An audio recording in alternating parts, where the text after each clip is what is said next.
Very good afternoon and a warm welcome from Emirates Old Trafford. This is it, the final group stage game of the Vitality Blast T20. Lancashire Lightning taking on Northamptonshire. Steelbacks here this afternoon. Delighted to say that Bumble is alongside me. Great to see you again, David. We had great fun last time you were here with the interactive quiz, didn't we, a couple of weeks ago. Stand by the way, because there's another one of those coming this week.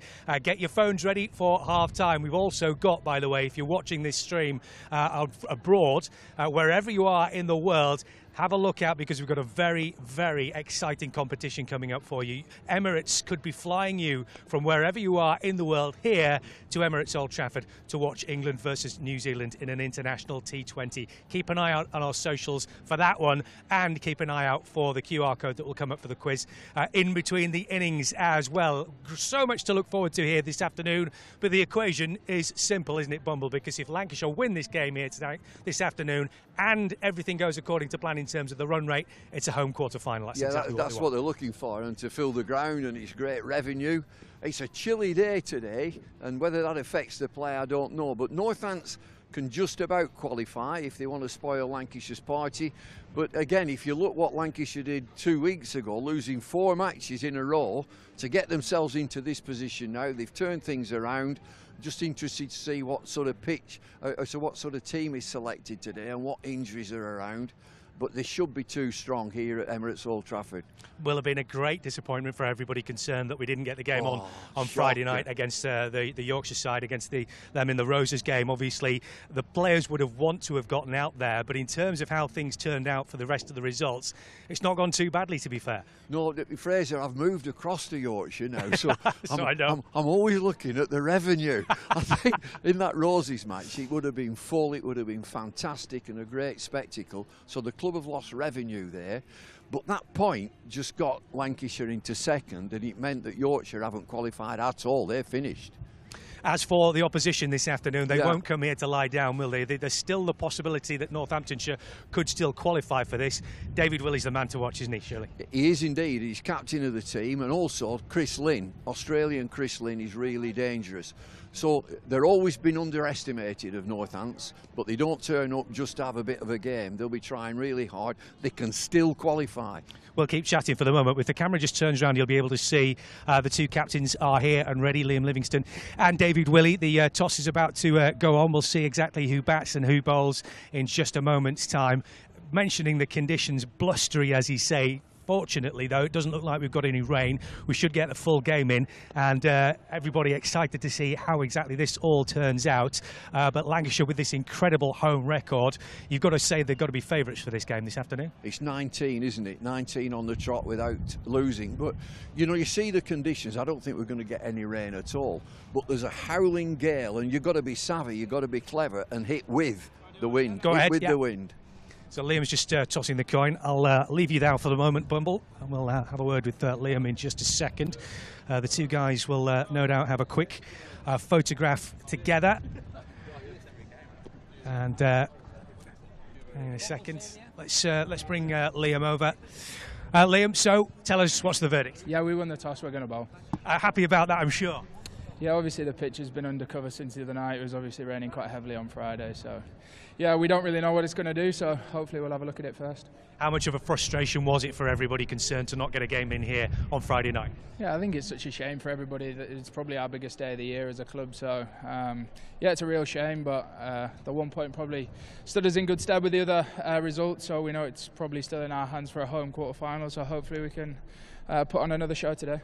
The way the games went on Friday night, it pretty much helped you out. I guess if you'd have been offered this position a couple of weeks ago, you'd have taken it, wouldn't you? Especially when we lost 4 in a row, yeah. But no, like I said, hopefully we're just hitting form at the right end of the competition. It's usually the sides that hit form at this end of the tournament that go on to win things. So, no, everybody's confident, and hopefully we can put on another show. And there's something at stake for Northamptonshire as well. If they were to get a win here, they might have a chance too. So they won't be coming here to lie down at all, will they? Well, no, it's professional cricket. I don't think anybody would, anyways. But yeah, like I said, we've got a lot at stake for this game. So yeah, hopefully we can put our best foot forward and put on a show for the crowd. As far as your team's concerned, any changes for this one? I don't know what the last team was, but I don't think so. I think it's pretty much the same as the one we had against Derby. Go well today, good luck. Thank you, mate. Liam Livingston there, the Lancashire captain, on his way to get the team sheets ready and get everybody started for this game against Northamptonshire. Terrific atmosphere building here, as you would expect. The fans are getting excited as well. Let's go and join Neha, who's out with a few of them. Hi everyone, we are here in the fan village. It's getting a little bit busy. The kids are playing their games and there's so much fun going on, so let me take you around. I've found some lovely little fans. Hello, what's your name and where are you from? Anderson and from High Lane. Is it your first time here today? Yes. Are you excited to be here? Yes. And have you had a go on the game? Yeah. Did you have fun? Yeah. Do you have a favourite player that you're looking forward to see today? No. You just like them all, don't you? I don't know anybody from there. Oh, okay. But you're gonna learn today, yeah? You're excited to come and watch the cricket. That's what it's about. And you brought your little brother today? Yeah. Okay, I'm going to speak to your mum. Hi, Mum. Is it your first time here with the kids today? It is, yeah. They're doing the Guard of Honour. Oh, amazing. Are you excited? Yes. Is it your first time as well being part of the Guard of Honour? Yeah. Wow. And we've also got a quiz coming on today as well, so make sure that you would tell Mum to have her phone out and you can take part in the quiz later on, okay? Great. Okay, amazing. Right, let's move on. Let's have a say. Let's see some other fans. Like I said, they've got some games going on. They've got a bouncer castle that I really want to actually have a go in. Okay. Let's see how many fans we can speak to. Hello. What are your names and where are you from? I'm Billy. I'm Joseph. Are you excited to be here today? Yeah. Where are you from? Chorley. Chorley. Oh, you're not far from me. So is it your first time here today? Yeah. My parents have been before, but we've never been here before. This is our first live cricket match. Are you excited? And do you have a favourite player? Not yet. I don't have any yet. Okay. And have you been playing with a lot of the games, or is this the first game that you're going to... We played the one over there. It was the first one, and I got 26 miles per hour on it. You've got your little superstar sticker. Where did you get that from? There's a game over there where you can practice your bowling and you get a sticker if you do well. Amazing. Right, okay guys, don't forget as well that we do have a quiz coming up today. So everybody will be playing a little quiz that'll come up on our screens. But if you are an international fan, I just want to let you know that Lancs Cricket have just posted a tweet and we are calling all of you international fans because we are offering you a chance to fly you into Manchester to watch England versus New Zealand. And it's super, super simple. All you need to do is make sure that you tweet us with a picture of where you're watching from. Okay, that's it from us. We'll catch you a little bit later. Bye. Woody, great to see you. This is it. The equation is simple, really, isn't it? You win today, you're through to the quarterfinals with a home game. How's everybody feeling at the moment? Everyone's feeling pretty good. I think we've been, sort of the latter part especially, we've been pretty decent. Results have gone our way a bit, like you said, in terms of where we stand in the table, especially the other day. But yeah, I think we're just looking for a win and then hopefully sort of points-wise or run-rate-wise that season to the home quarter-final.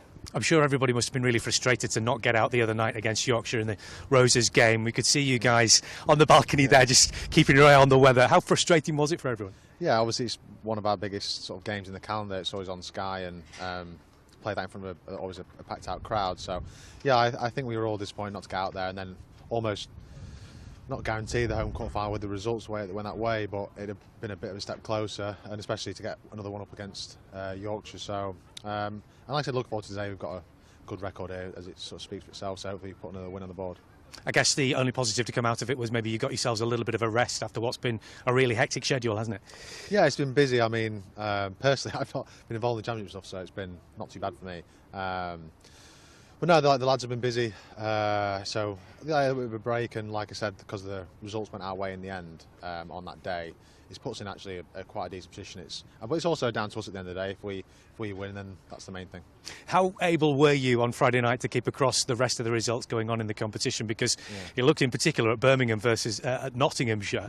I mean, there's no way that they should have won that game, and yet they've come away with it, and you're in a better position as a result. Yeah, I mean, the results-wise, I mean, we couldn't keep tabs on it that much purely because obviously we got our phones in, so no one's got the phone. But yeah, I mean, when we saw that sort of result go our way, that was a pretty big moment in terms of home or away quarter-finals, really. So obviously, if Notts win, they go 16, 1 point ahead of us, and if they win, we can't catch them. So, yeah, I mean, we're fortunate to go our way, and then, like I said, just got to try and win today.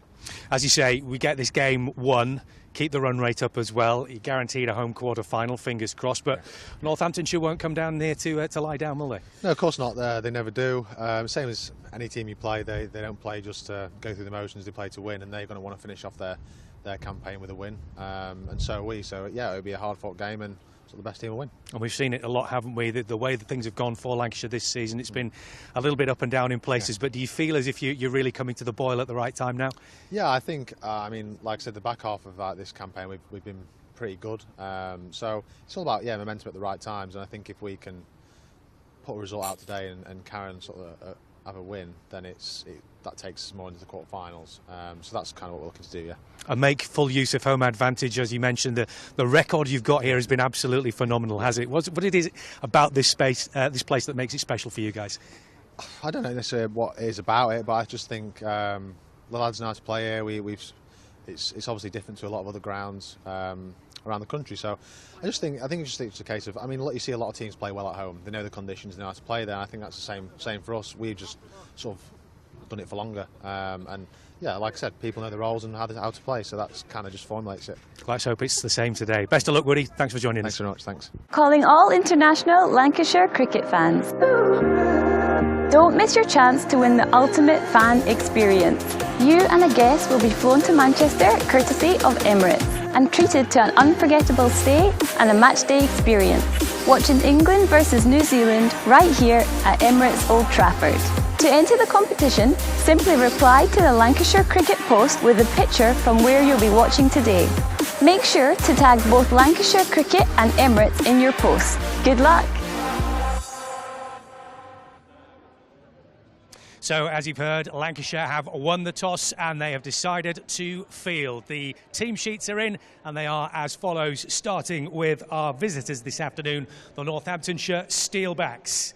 They line up with number 27, Ricardo Vasconcelos, number 19, Emilio Gay, number 90, Chris Lynn, number 18, Saif Zaib, number 68, Andrew Ty, number 23, Captain David Willey, number 15, Lewis McManus.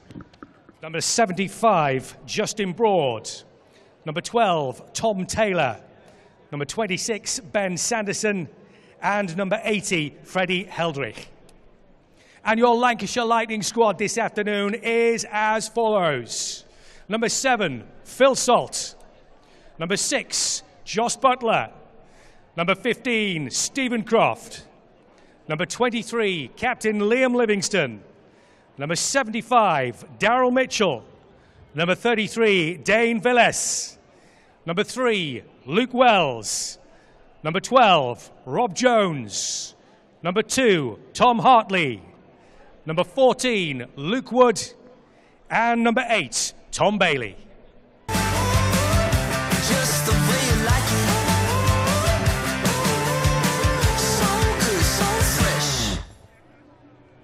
So, Bumble, as you saw there, an unchanged side for this game this afternoon. I guess it's a case of if it ain't broke, don't fix it. Yeah, I should think it's round about full strength as well. And we're playing on a pitch that's not been played on before. They should have played on it on Friday against Yorkshire. That game's rained off, so it's a fresh pitch.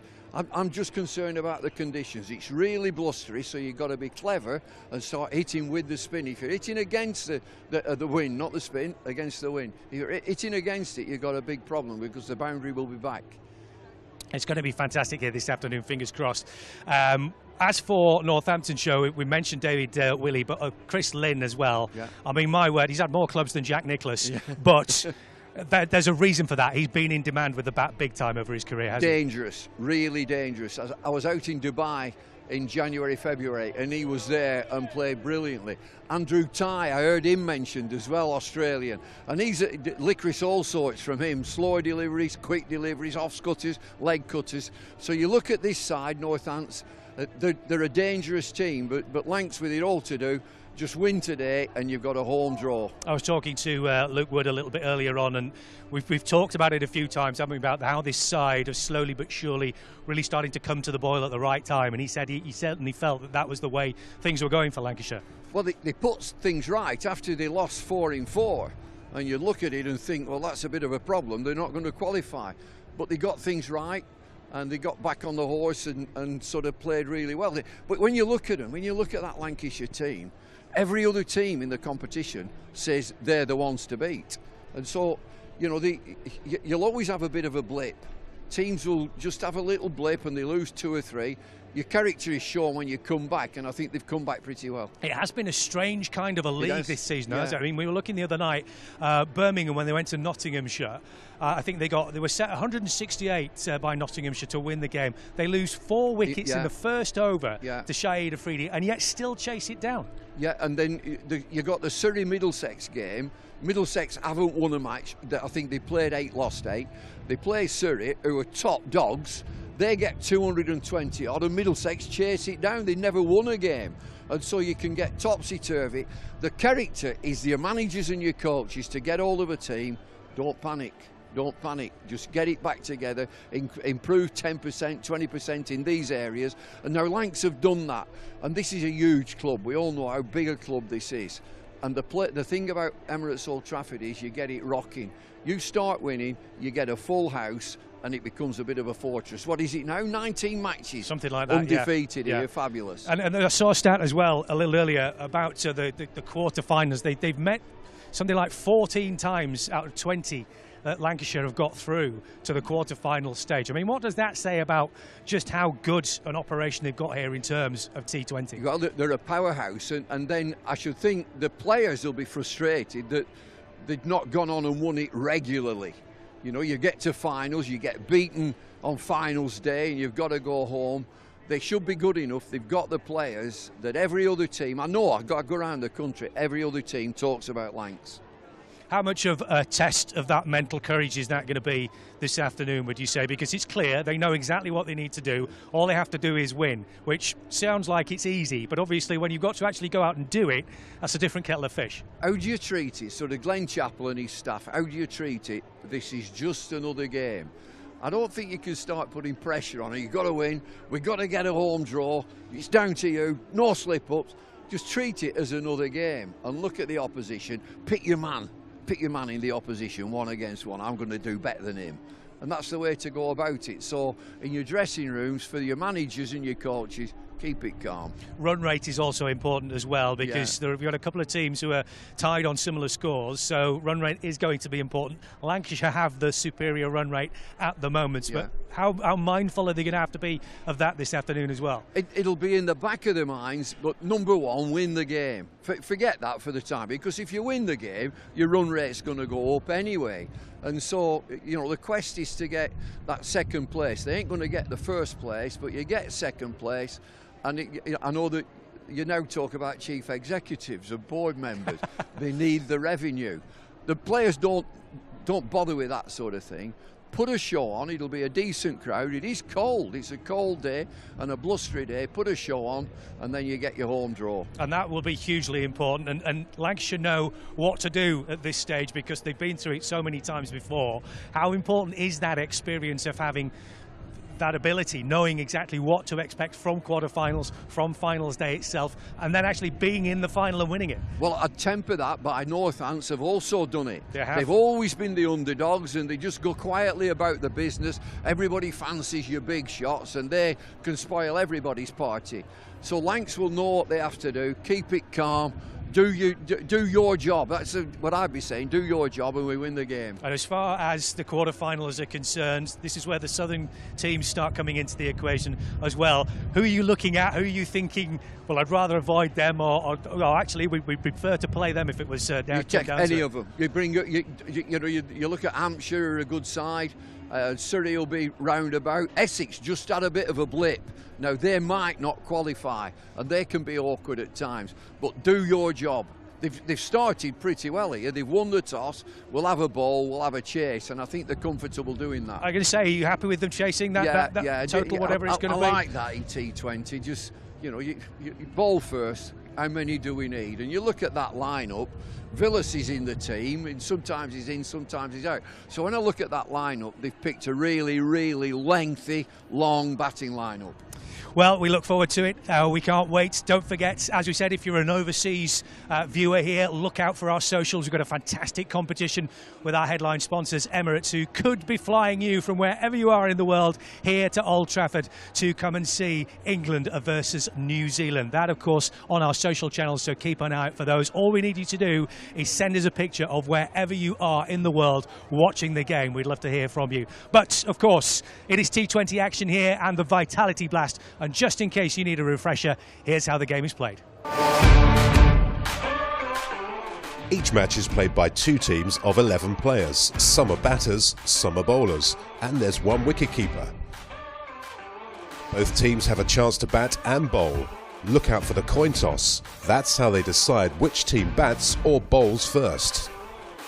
Each team has 20 overs to score as many runs as possible. The team with the most runs wins the game.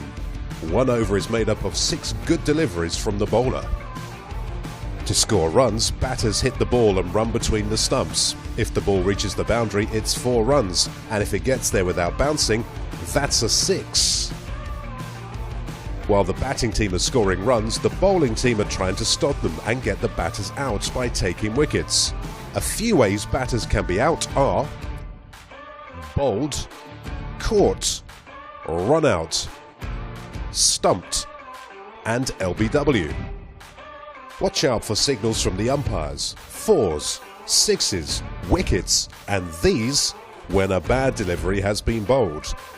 Bad deliveries add runs to the batting team's score, and the bowler must bowl an extra ball.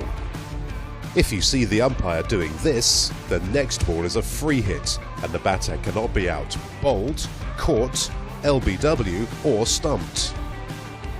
And those are all the basics you need to know to get behind your team in this year's Vitality Blast competition.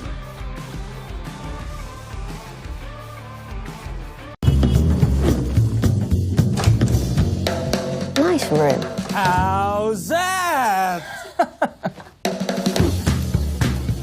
How's that?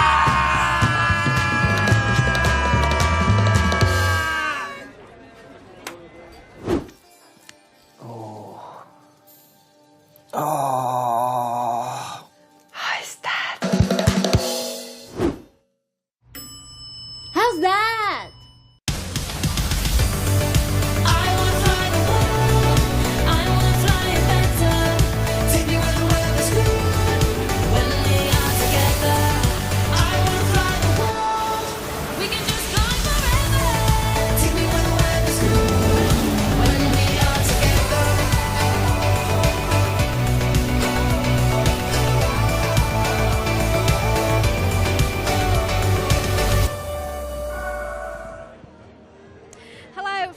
Very busy C stand. I'm joined by some lovely fans, and here we are. Hello, is it the boys' day out today?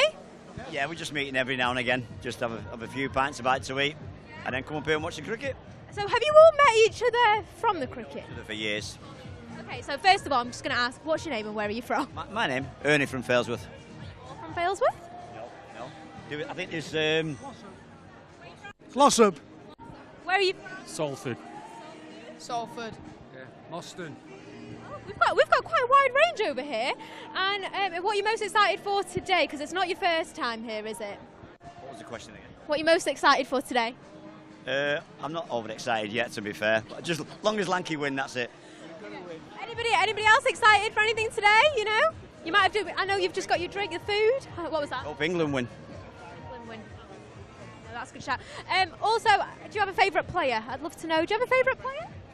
Got to be Josh Butler. Livingston for me. Josh Butler. Josh Butler. So, same over there. What about you? Who's your favourite player? I'd have to say the same. You can't get past Josh Butler. Okay, so basically we've got the Butler fan club over here. Right, okay, I'm going to just squeeze past you all. Thanks, boys. I hope you all have a fabulous day. I'm sure I'll catch up with you a little bit later, but if not, enjoy the game. Hello. Right, okay, so I've seen some lovely little fans out here, and I feel like we need to go and have a little chat with them. Look at your little poster. Hello, what's your name and where are you from? I'm Oliver and I'm from St Helens. St Helens, I love your poster. Where is Lanky? I mean, when he goes past, you're gonna have to. Oh, let's have a look at the poster. We're just gonna get the camera and the Lanky toy. We've got a little Lanky toy here. What's your name? Max. You like Lanky? I love your little face paint as well. Oh, I've just seen you've all got a little face painting on. Do you have a favourite player today that you're looking out for? I have Josh Butler. Okay, we've got another Josh Butler fan club over here. I feel like whole of C stand. We need Butler to come over here, don't we? And who's your favourite player? Liam Livingston. Oh, okay. Favourite player? Lanky. Lanky, that's what I was waiting for. Have you managed to get an ice cream today? Have you seen the ice cream? Mum and Dad, if they behave themselves, are they allowed an ice cream today? It's been pretty good so far, yeah. Pretty good so far. It's a good day out for Dad. Although it's not the best weather for ice cream, so maybe something warm. Maybe some scampi and chips. I keep seeing that van and I haven't tried it yet. What about you? No, not today. Is it the first time you're bringing the kids here? No, we've been quite a few times this season, but it's Max and Josh's first game this year. Amazing. Okay, and what about you, Mum? Is it your first time here or do you just come for the boys? No, we've been quite a lot. I love coming. Yeah, we love cricket. It's a nice little family day out, and I love the glasses. I just feel like you've either got to wear. Are you going to wear them? You're going to put them on? Or are you going to let one of the kids put them on? I wish the weather was a little bit sunnier today. You'd be. Better than Friday. Already. Yeah. Oh yeah, we can't. Let's not talk about Friday. Friday's all getting wet. So this is a lot better. I know, absolutely. Today we've not brought one. You know what? Make sure that you put that up when Lanky comes out because I'm sure that could definitely catch his attention. And you've even got some signatures, haven't you? You've got some little autographs. Yeah, some from Blackpool, and then where else did you get the signatures? Oh, in the hotel last week. Yeah. Amazing. Right, okay, I'm just going to come over here because I can't stop looking at these chips. Hello, I just want to know what's on your chips, to be honest. Cheese, mayo, yeah. Solid stuff. Okay. Right, okay, guys, I also just want to let you know that we do have a quiz coming, okay? So we do have a quiz coming, everyone. So make sure that you whap out your phones when the QR code comes on the screen a little later today because I do want you to all get involved. And also, do not forget that if you are watching today and you sadly cannot make it here, we are calling all of our international fans outside of the UK. Emirates are giving one lucky winner the chance. They're going to fly them out into Manchester for the New Zealand versus England game, and it's super simple. All you need to do is make sure that you post a picture, let us know where you're watching from, and don't forget to tag Emirates and Old Trafford. Emirates Old Trafford and Lancashire Cricket. Here's Josh Butler with a little bit more info for you.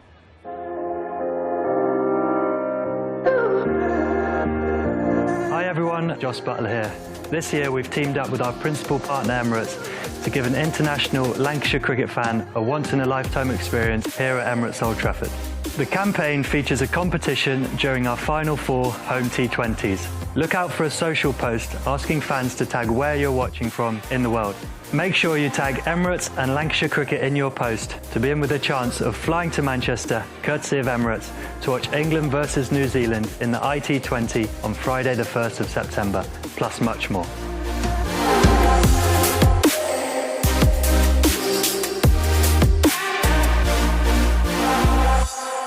Viewers on Lancs TV are joining our commentary here from Emirates Old Trafford, and myself, Scott Reed, and Callum Flynn up in the commentary box. The sound of the hover cover is not being pushed out to the middle, so don't worry, it's not raining. The hover cover's been pushed off, which is great news. It was filthy weather here on Friday night. It was such a shame because it was a sellout crowd for the Roses fixture, but not a single ball bowled in horrible Friday night weather. Thankfully, I mean, it's hardly summer. It's still cloudy and it looks more like kind of the start of the season than summer, but at least it's dry and the forecast is good, and we should have a full game on our hands. We will keep across what's happening in the other games as well, because that does have a knock-on effect for both Lancashire and potentially Northants, who can finish inside the top 4, but they need a couple of snookers to go in their favour.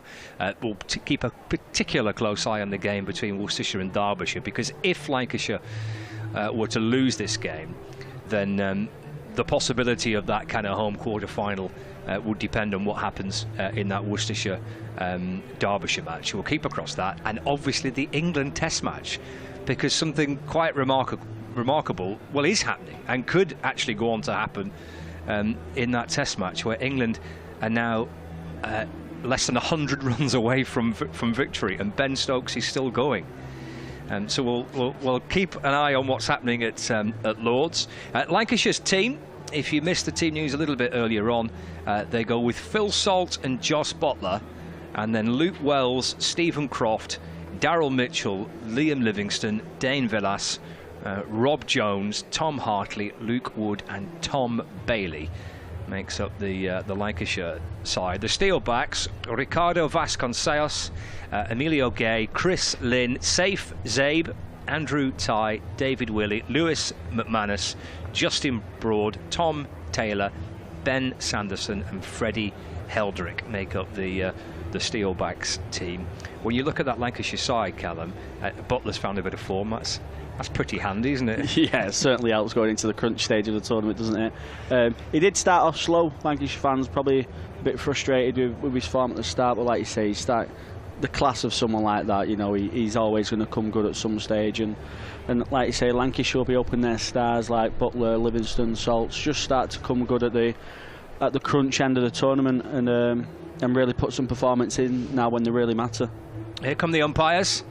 Peter Hartley's clutching the box of balls as he makes his way down the steps, and Graham Lloyd just behind him. Our two umpires today.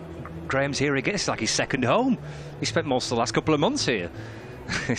He's constantly on umpiring duties at Emirates Old Trafford. So they're heading out towards the middle, and for viewers on Lancs TV, we're going to hand you outside. We're heading towards Fraser. Ladies and gentlemen, with a guard of honour from High Lane Cricket Club, please welcome our umpires this afternoon, Graham Lloyd and Peter Hartley.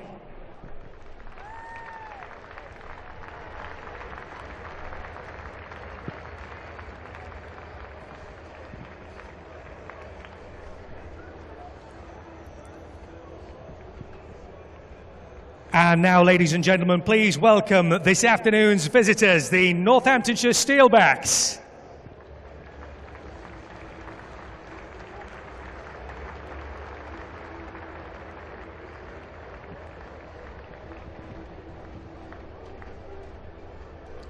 Emirates Old Trafford, are you ready? 10, 9, 8, 7, 6, 5, 4, 3, 2, 1. Please welcome to the pitch, Lancashire Lightning!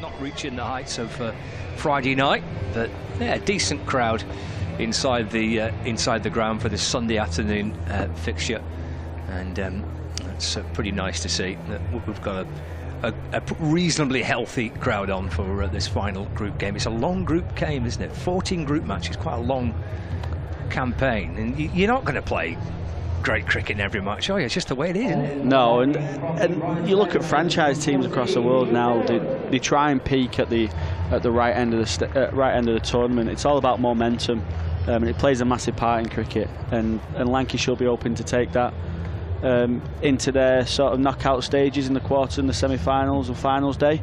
But yeah, it is a long tournament. But Lancashire rotated the squad pretty well. They've kept a solid 11 in the past few weeks.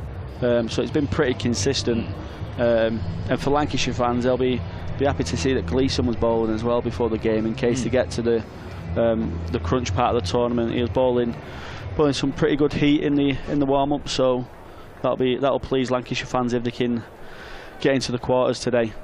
So here we go, first ball of the match. It's Luke Wood to send it down from the Brian Statham end. Left arm over the wicket, but he's fired it down the leg side, and that will be signalled as a wide. The first run on the board for the Steelbacks, leg side wide by Luke Wood. There's one slip in place. There's a short fine leg. Who's dancing there? That's Tom Bailey, with rotating his hips around at short fine leg. So he looks like he might be opening up the bowling from that far end. Got the one slip next to Joss Butler. Who's there? Oh, it's Daryl Mitchell with his hands on his knees at first slip. And there's a ring of fields on the offside. There's a third man. There's a deep backward square. Wood comes over the wicket and bowls. Wraps the pad of Ricardo Vasconcelos as he tries to work it to the leg side. Ball deflects into the offside, and there's no run. It's quite a small boundary across to the leg side for the left-handers, isn't it? Hitting to the party stand, and it's a lot bigger on the opposite side, hitting to the new hotel building, which is looking splendid. It is, isn't it? Yeah. It's not far away from being kind of up and running. I don't think the rooms are going to be ready for the Ashes, but I think the bar and the restaurant bit underneath it, I think, will be open for the Test match. Wood bowls again. A big appeal for LBW from Wood. As again Vasconcelos looks to try and work it to leg side. The ball deflects into the offside. Graham Lloyd says not out. The score remains on 1 without loss. And just explaining there to Wood the reasons behind the appeal being turned down. Vasconcelos has had a pretty good competition again for the Steelbacks with the bat. Leading run scorer, well, joint leading run scorer with Chris Lynn, but 3 50s for Vasconcelos in the group stage so far. Wood bowls again, a wide ball that's driven up towards mid-off, and they shuffle through for a quick single, and that doubles the score for the Steelbacks. Move on to 2 without loss. Now leading run scorer. Yes, now leading run and scorer. played 2 innings less. Well, at the moment 1 innings less than Chris Lynn, and I'm sure he'll be letting Chris Lynn know that. But good start here from Luke Wood. I thought might have seen some shape, and I reckon that's what the left-handers would have been expecting, with the wind blowing across the pitch as well. It really suits Luke Wood's shape, but he's not really swung at the moment. Just pretty straight up and down. Halfway through the first over, so Emilio Gay on strike for the first time. Again, that wraps the pad of Gay and deflects away into the offside. He's no idea where the ball had gone. Picked up by Wood off his own bowling. No run. Tight start, this, isn't it? Yeah, it's a really good start, like you say, with the shape of the boundaries today. It's going to be really tactical into which bowlers bowl at which end and how they bowl. But he's keeping it really tight and not allowing the batters any room to really free their arms up, especially on that offside, because anything that goes through that ring is just going to be 4 runs. 2 without loss. 2 balls left of the first. There's Wood. Sets off again. Past the umpire, bowls to Gay, who plays a forward defensive. He's pushed away into the offside. Rob Jones, one of 4 fielders in front of square on that offside, inside the circle. Looks a bit chilly out, doesn't it? That wind is battering around the ground. Stephen Croft looked a bit chilly then. Yeah, the wind's really picked up just before the game, so like you say, I think Luke Wood would have been hoping for a little bit of shape, but it's not yet arrived. See, that flag's in better days too, hasn't it? It looks a bit tatty, that flag on the roof of the pavilion. Wood left arm over balls. That's punched off the back foot by Gay, but straight to cover where Velas fields, and there's no run. Well, that's a terrific first over sent down by Luke Wood. Yeah, brilliant first over from Luke Wood. Really keeping into the whiff of the stumps, giving the batsman no room to play. And really keeping it tight to his field. So excellent start, and I think Tom Bailey's going to be coming on from the James Anderson end. He is, yeah. He bowled well at the Oval last week in the championship match. Lancashire's victory against Surrey was a brilliant game of 4-day cricket. Yeah, it sounded a little bit tasty on the social media as well.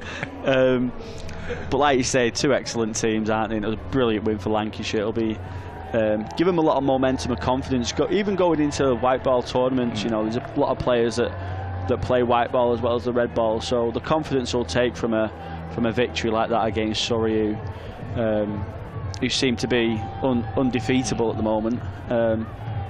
They'll take a lot of confidence from that, especially into this tournament. Bailey certainly had a day to remember, and an evening prior to it. The evening of the 3rd day and the morning of the 4th day. Goodness, he bowled well. He's got a bit of wind to contend with here, hasn't he, Tom Bailey? As he sets off from the Anderson end, balls to Vasconcelos, who's muscled the ball over mid-wicket and out towards the boundary in front of the first hotel that was constructed here.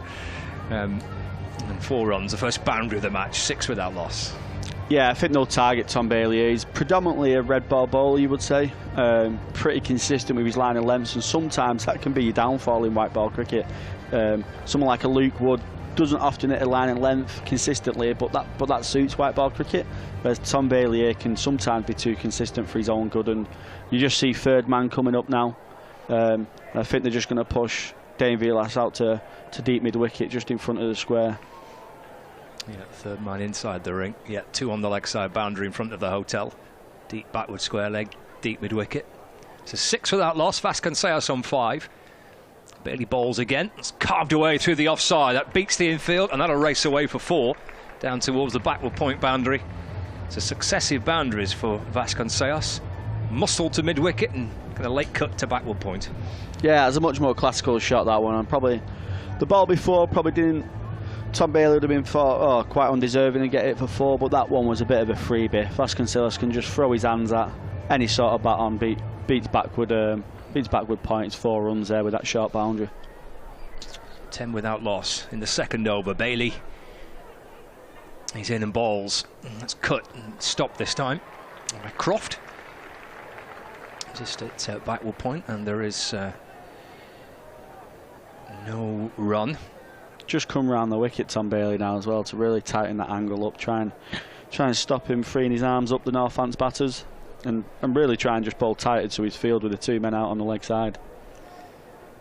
On top of his mark with 3 balls gone of the second over. Bailey back in. It's short, and it's uppercut by Vasconcelos up and over the infield out towards that point boundary. Stephen Croft has catch up with it.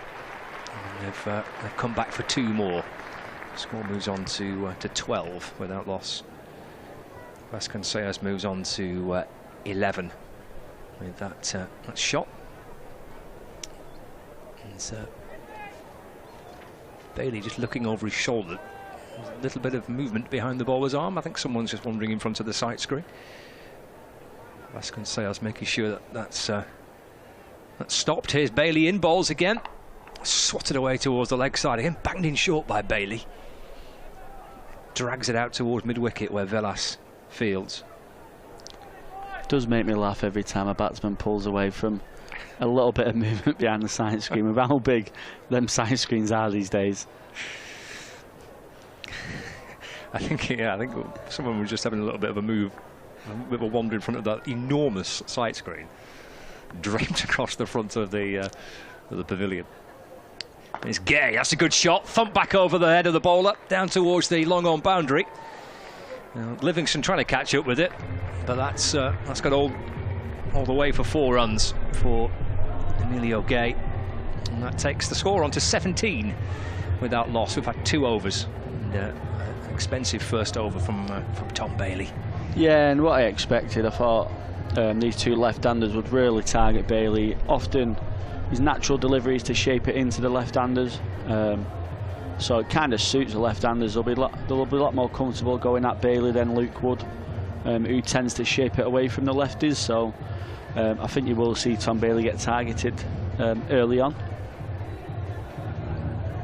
15 off that over, with Wood to continue from the Statham end. It's the T20 Blast fixture. We're live from Emirates Old Trafford. You're listening to BBC Radio Manchester, BBC Radio Lancashire, and following on Lancs TV as well. As Wood is in and bowls, and across goes Vasconcelos, trying to scoop it over the keeper's head, but the ball just runs through to Butler, and there's no run. See what he's trying to do there, can't you? With the field up, the field is inside the ring. Yeah, it's probably the reverse scoop is probably the better option against Luke Wood. It's just the confidence you have to play it. It's such a dangerous shot. You've got to be a brave man to play it against Luke Wood, who tends to touch 85, 86 miles per hour. Wood sets off again, 17 without loss. He's left arm over the wicket, bowls. Oh, that's edge. It's a great catch Butler with a stunning catch, one-handed away to his left. Wood's face tells a picture, as indeed does Butler's. Super work with the gloves by Josh Butler. Vasconcelos has gone for 12, and the Steelbacks lose their first wicket. 17 for 1. It's a terrific catch by Josh Butler. That is what you call an absolute stunner, isn't it? Oh, just how still he is, and then the weight transfer onto his left foot, opens his body up and just dives off that left foot. Absolute brilliant catch. And any kid watching the live stream there, just really look at Butler's technique and how late he moves, but the power that he uses as well to get across that. That's a brilliant catch, especially at that pace. He's probably thinking, I've got enough on that for 4. Yeah, he'll be in the change rooms now thinking he's very unlucky. But it's a big wicket that for Lancashire. Like you say, he's Northant's leading run scorer. He's been an excellent play for them this season. Northant's second leading run scorer comes into the crease. It doesn't get easier with Chris Lynn coming in, the big overseas signing. Obviously a very big name. With how hard he hits the ball, and it's a matchup that I'm looking forward to seeing Luke Wood going against Lynn here. Yeah, this should be good fun. There's a few running repairs going on with the ball. Maybe just a little bit of the seam had come away, perhaps, a bit of the stitching. And as ever, these umpires, their pockets are all full of gadgets, aren't they? And the scissors were unveiled by the umpire, and the work's been done. Here's Wood in balls again to Lynn. That's driven up towards mid-off. And he's through for his first run as well. The score moves on to 18 for 1. Yeah, Chris Lynn is a player with a big reputation in the game, certainly in T20 cricket. 264 T20 matches for Chris Lynn. 7,500 runs. 5 centuries in T20 cricket. Strike rate of 150. He's some players like have coming in at number 3. Gay on strike, in and balls. That's muscled out towards the onside. Wells underneath it, takes the catch. 2 wickets in the over for Luke Wood. And this time it's Emilio Gay hauling up towards mid-on, where Wells takes a pretty routine catch, and he's 18 for 2.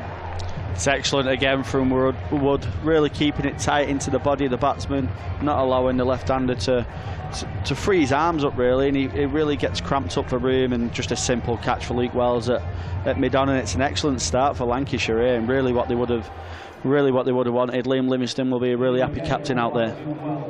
Just didn't get enough of it. A little shuffle to his left for Wells at mid-off, and the catch sees the end of Emilio Gay. So both openers are gone for the Steelbacks. We're in the 3rd over, and it's 18 for 2.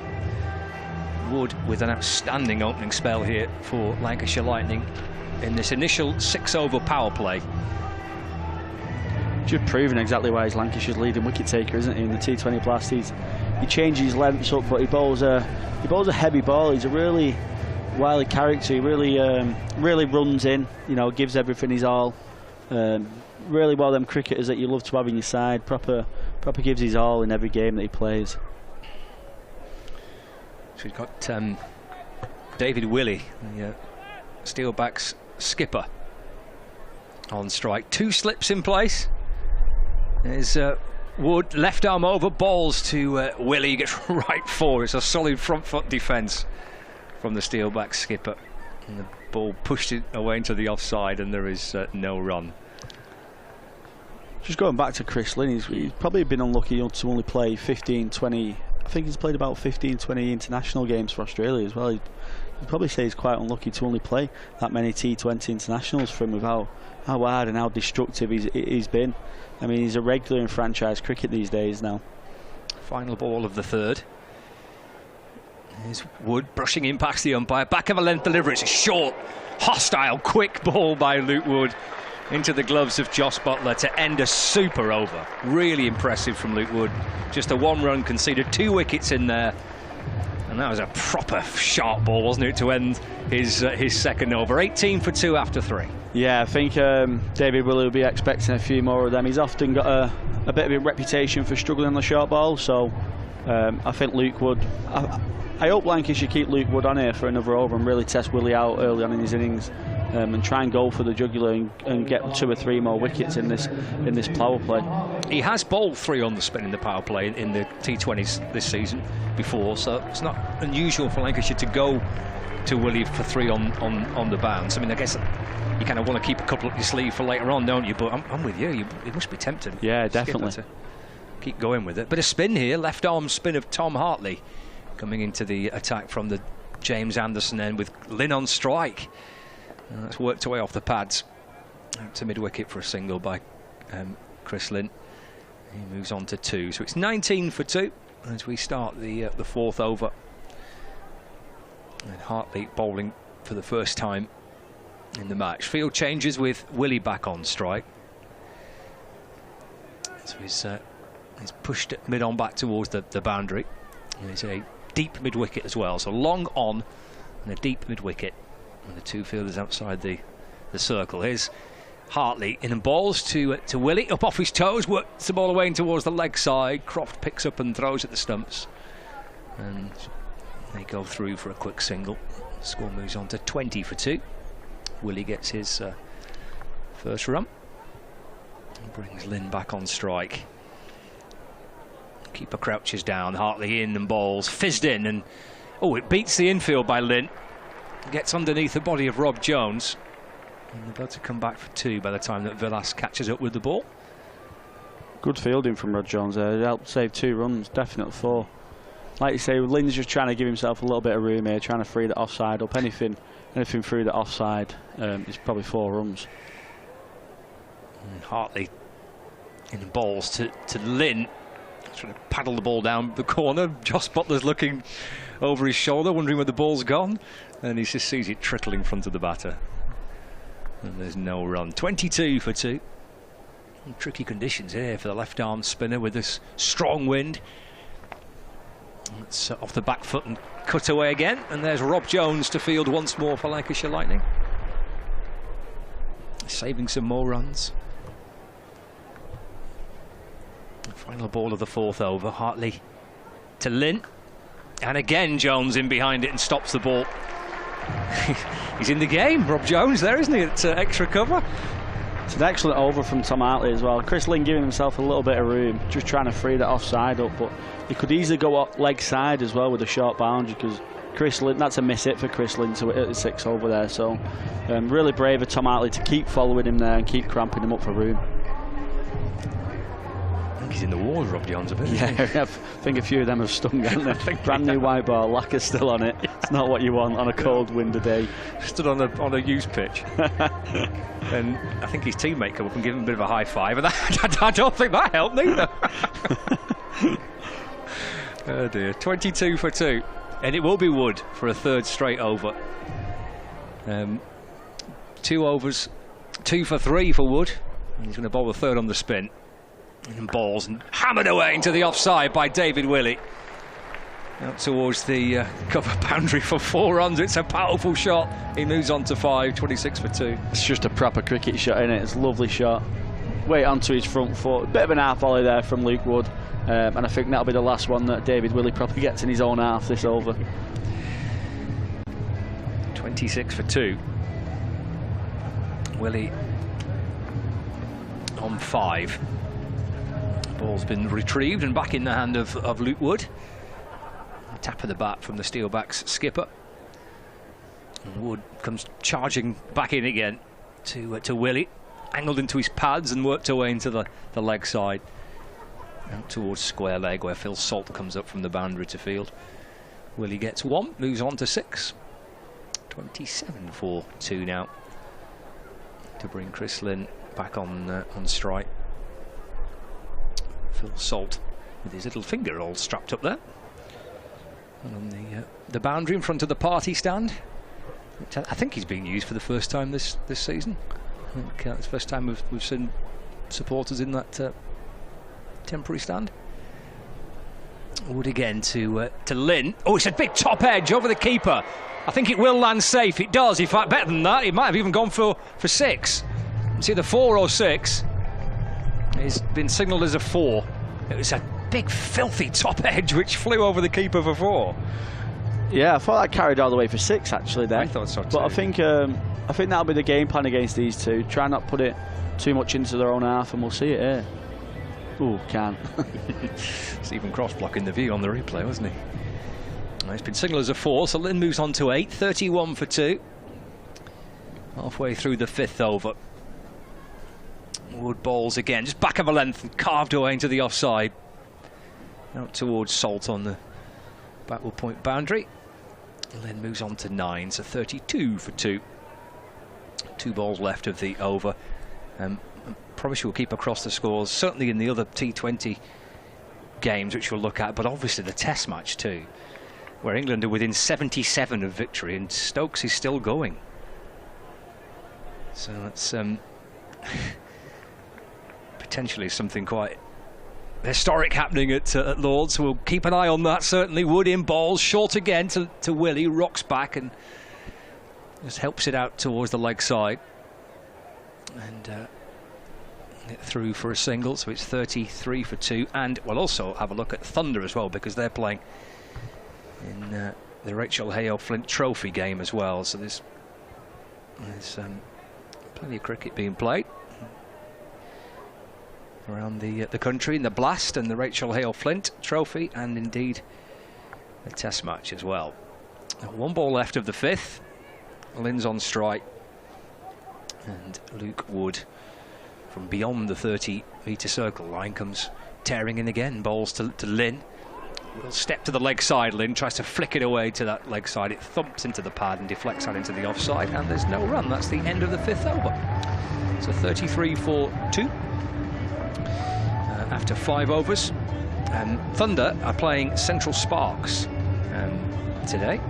They've got a big target there, haven't they, to chase. The target is 234 for Thunder, 21 for 1 in the 7th over. It's in the Rachel Hale Flint Trophy fixture. A big effort with the bat required by Thunder to get somewhere near that 234. Tom Hartley will continue from the Jimmy Anderson end. David Willey's on strike. It's off the back foot and chopped into the offside. There's no run. And Callum's taking a break, and Bumble's here. Afternoon, mate. Wall-to-wall cricket, isn't it? It is. It's Sunday. Cricket everywhere.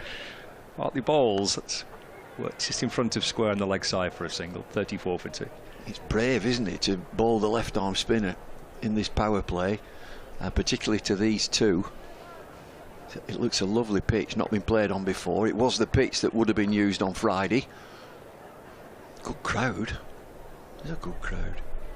It's Hartley around the wicket to Lynn. Swats it out towards the leg side, towards mid-on for a single. It's Arctic weather out there. It's April weather. Blowing a gale, it's chilly. I think it's an excellent crowd.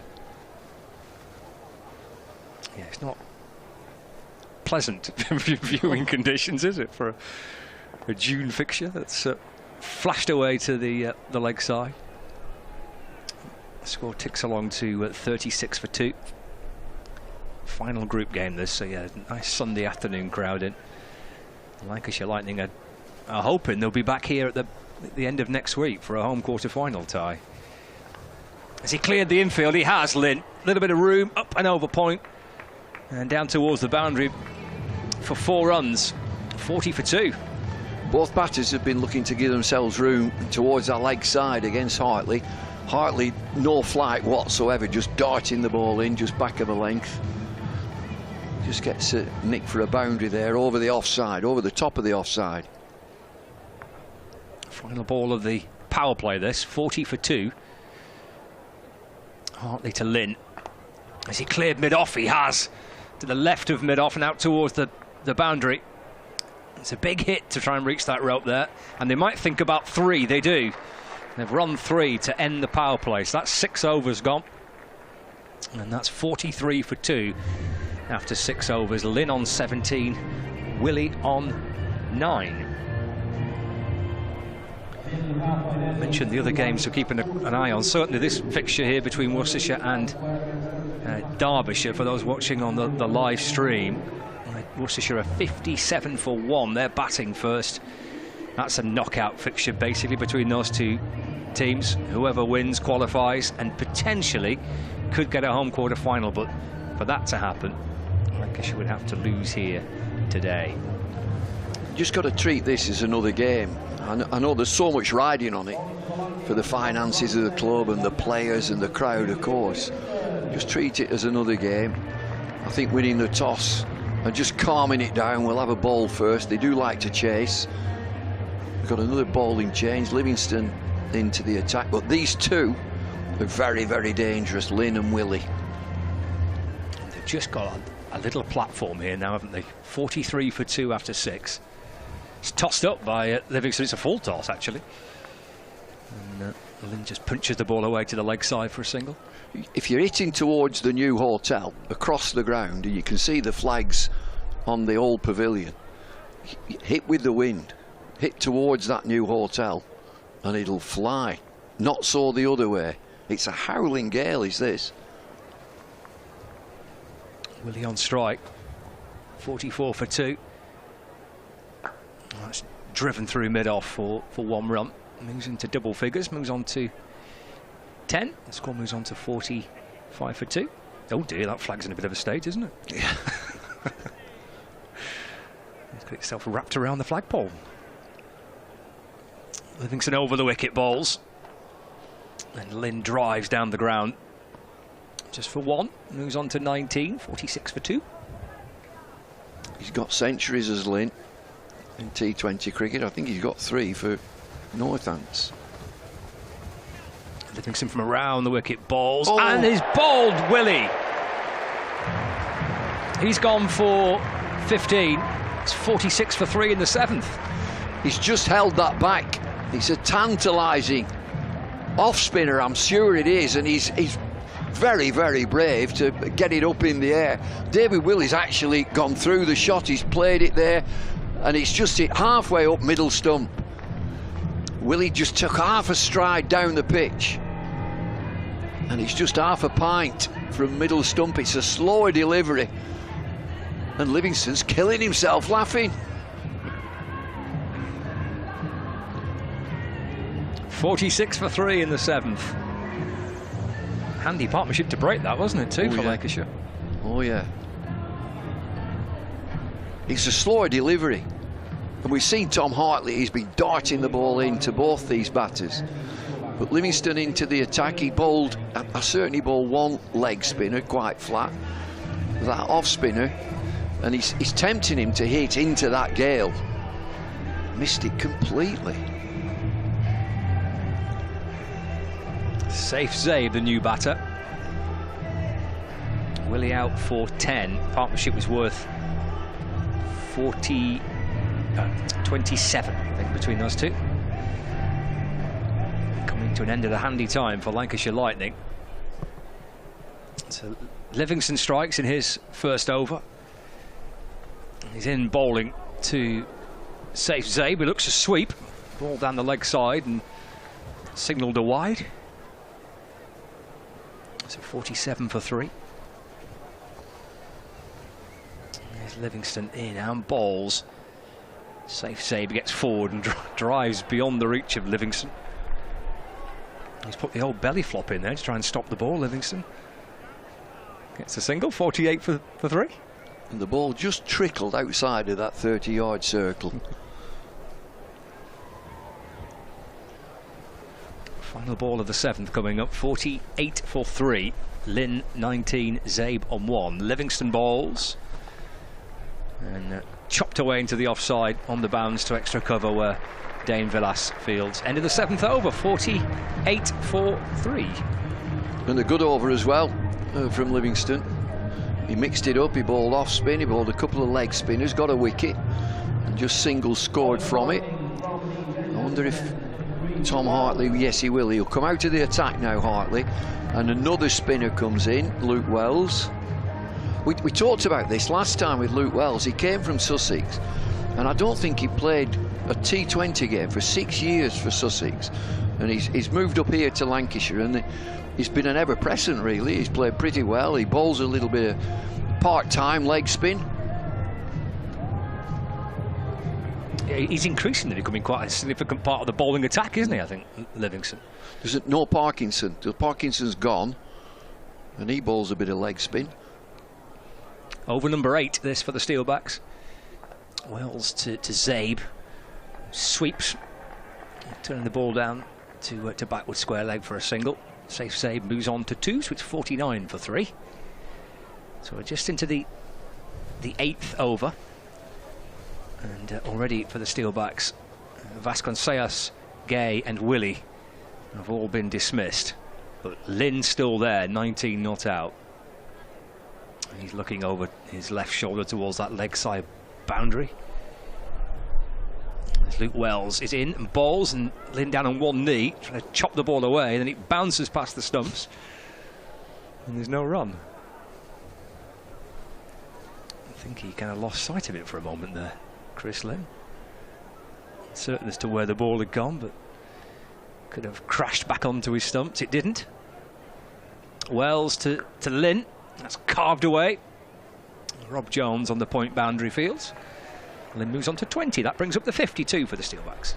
Short delivery from the leg spinner. Hit into that. Well, it's a tantalising offside if you can get it in the air. Rob Jones patrols that boundary.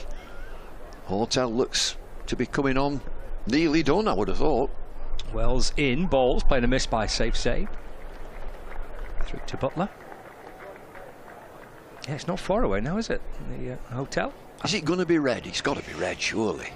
I think it's staying that colour. No. I think so. Wells bowls, nudged away by Safe Zabe out towards mid-wicket. And through he goes for a single, moves on to 3. 51 for 3. Yeah, I think it's staying grey. Controversial is that? Final ball of the 8th. It's off the back foot by Lynn. And played into the offside where the Lancashire captain Liam Livingston fields, and there's no run, so 8 overs gone. I feel like Lancashire Lightning have got control of the match so far, 51 for 3. Yeah, the run rate is 6.38, and particularly Chris Lynn, he looks reluctant to hit towards the temporary stand, the party stand as they call it, because you're hitting into a massive wind. He's looked a couple of times to go towards the leg side and hit towards the off. Another good over. Livingston to continue, yes it is. Here he comes, Livingston from the Statham end. On the reverse goes Safe Zabe. Tom Hartley loses his cap. In fact, his cap's blowing away. Finish up in Deansgate, will that? Nice to catch up with it. It's a windy old day. 51 for 3. Livingston from around the wicket balls. Down the pitch comes Safe Zabe. Good looking shot. Beyond the reach of extra cover. Down to the boundary for 4. Yeah, it's a lovely shot. Good footwork, a little skip down. Catches it on the half volley through extra cover. Powerful shot. 55 for 3. Zabe waits for Livingston. Just tries to cut it away to backward point. Tom Hartley gets across to his right to stop the ball, but can't stop the run.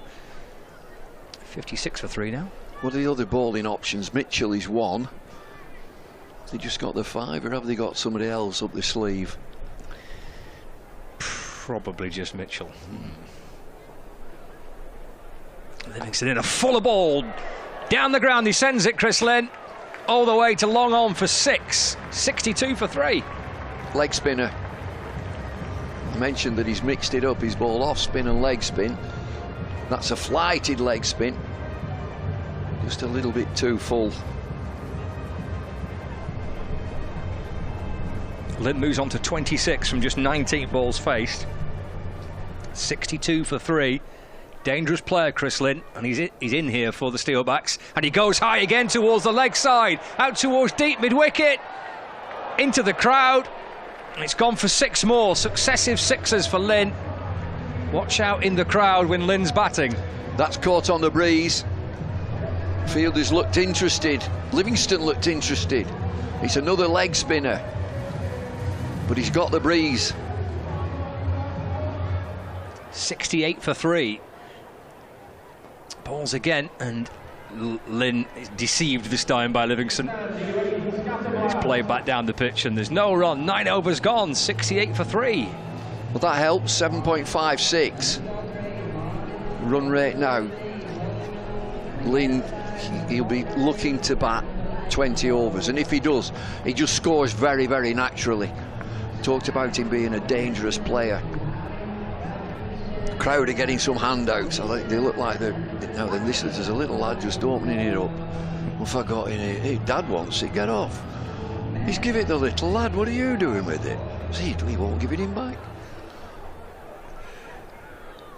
It's a pair of socks. Oh no, it's a t-shirt. Comes Hartley in and balls to Zabe. He's off the back foot and works the ball away to mid-wicket for a single. 69 for 3. It's a t-shirt, wasn't it? Yeah, it's a t-shirt. Albeit I think his dad's got it now. Yeah, took it off him. Lynn's back on strike. Here's Hartley to Lynn. Let's work to the leg side just for 1 run. Moves on to 33 not out. 70 for 3. Edging up towards the halfway stage of the Steelbacks innings. Safe Zabe on strike. Little twirl of the bat. Keeper Joss Bottler's taken a stunning catch already today. Crouches down behind the stumps. Oh. Zabe hops across the stumps, and Hartley doesn't release the ball. Gets back to his mark. Balls again. And that's worked off the back foot to mid-on for 1. Takes Safe Zabe on to 10. 71 for 3. In that previous delivery, he was in his bowling stride, Tom Hartley, and he stopped. Zabe had set off, moved across to the offside, so he didn't deliver. Hartley from around the wicket balls. And Lynn drills the ball through mid-off for 1 run. 34 to him now, 72 for 3. You get the impression with Chris Lynn, he don't like singles. He's a powerful player, boundary hitter. Hartley over the wicket to Zabe. It's dragged away towards the leg side. Jogs through for 1. Moves on to 11, 73 for 3. What is it, 4 singles from this over, so he's doing okay, Tom Hartley. Lynn comes back on strike. And this Hartley, can you get through the over with not too much damage done? Well, the answer's yes. It's just another single, nudged away to square leg for 1. And that's the 10th over. 3 wickets down. Wickets to have fallen. Stunning catch by Joss Bottler. Pascal Sayles edging behind off Luke Wood. Absolutely terrific one-handed catch. Emilio Gay, quite time one, caught by Wells at mid-on. Another wicket there for Wood. And then Livingston bowling Willie. Captain to captain this. Rattled his middle stump. And that's where we stand. 10 overs gone, 74 for 3. Bumbles had a breather. Callan's back alongside me. Halfway point. What's your thoughts, Callan? Yeah, last 2 overs probably just swayed it back 50-50 really. Wells replacing Livingston. And he's bowled Lynn for 35. Wells strikes for Lancashire Lightning in the 11th. It's 74 for 4. And that 1 ball sways it massively back into Lancashire's favour. The real big wicket, Chris Lynn, absolute franchise superstar in T20 cricket these days. And he's probably picked the right ball. It's a bit of a googly wronging by Luke Wells. It did drag down a little bit, but he's just skidded on and just kind of beat Chris Lynn for pace. But that's a massive wicket for Lancashire. Northants' main run scorers back in the shed now with Chris Lynn and the 2 openers, so quite a lot is on Zabe now. He's a very talented cricketer.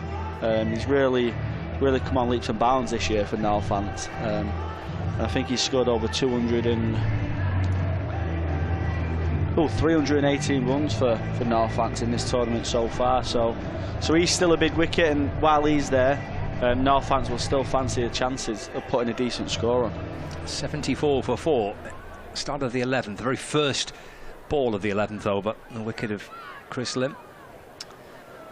It's Broad, the new batter. Wells into Broad, playing a miss. Taken by Butler.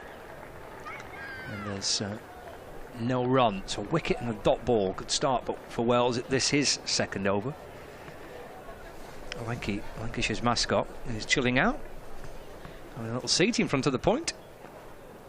It's pushed away by Broad again, but to backward point, there's no run. I think he started pretty well from this Broad, hasn't he? I think he signed a couple of weeks back. I think he plays for Germany, but I think he was born in South Africa. His debut came against Lancashire, actually, at Wanties Road a few weeks ago. It's dropped short this time, there's Wells. Broad off the back foot, trying to muscle the ball away, but straight to cover, no run. And obviously impressed for Northamptonshire, played quite a bit of second team cricket. So he's got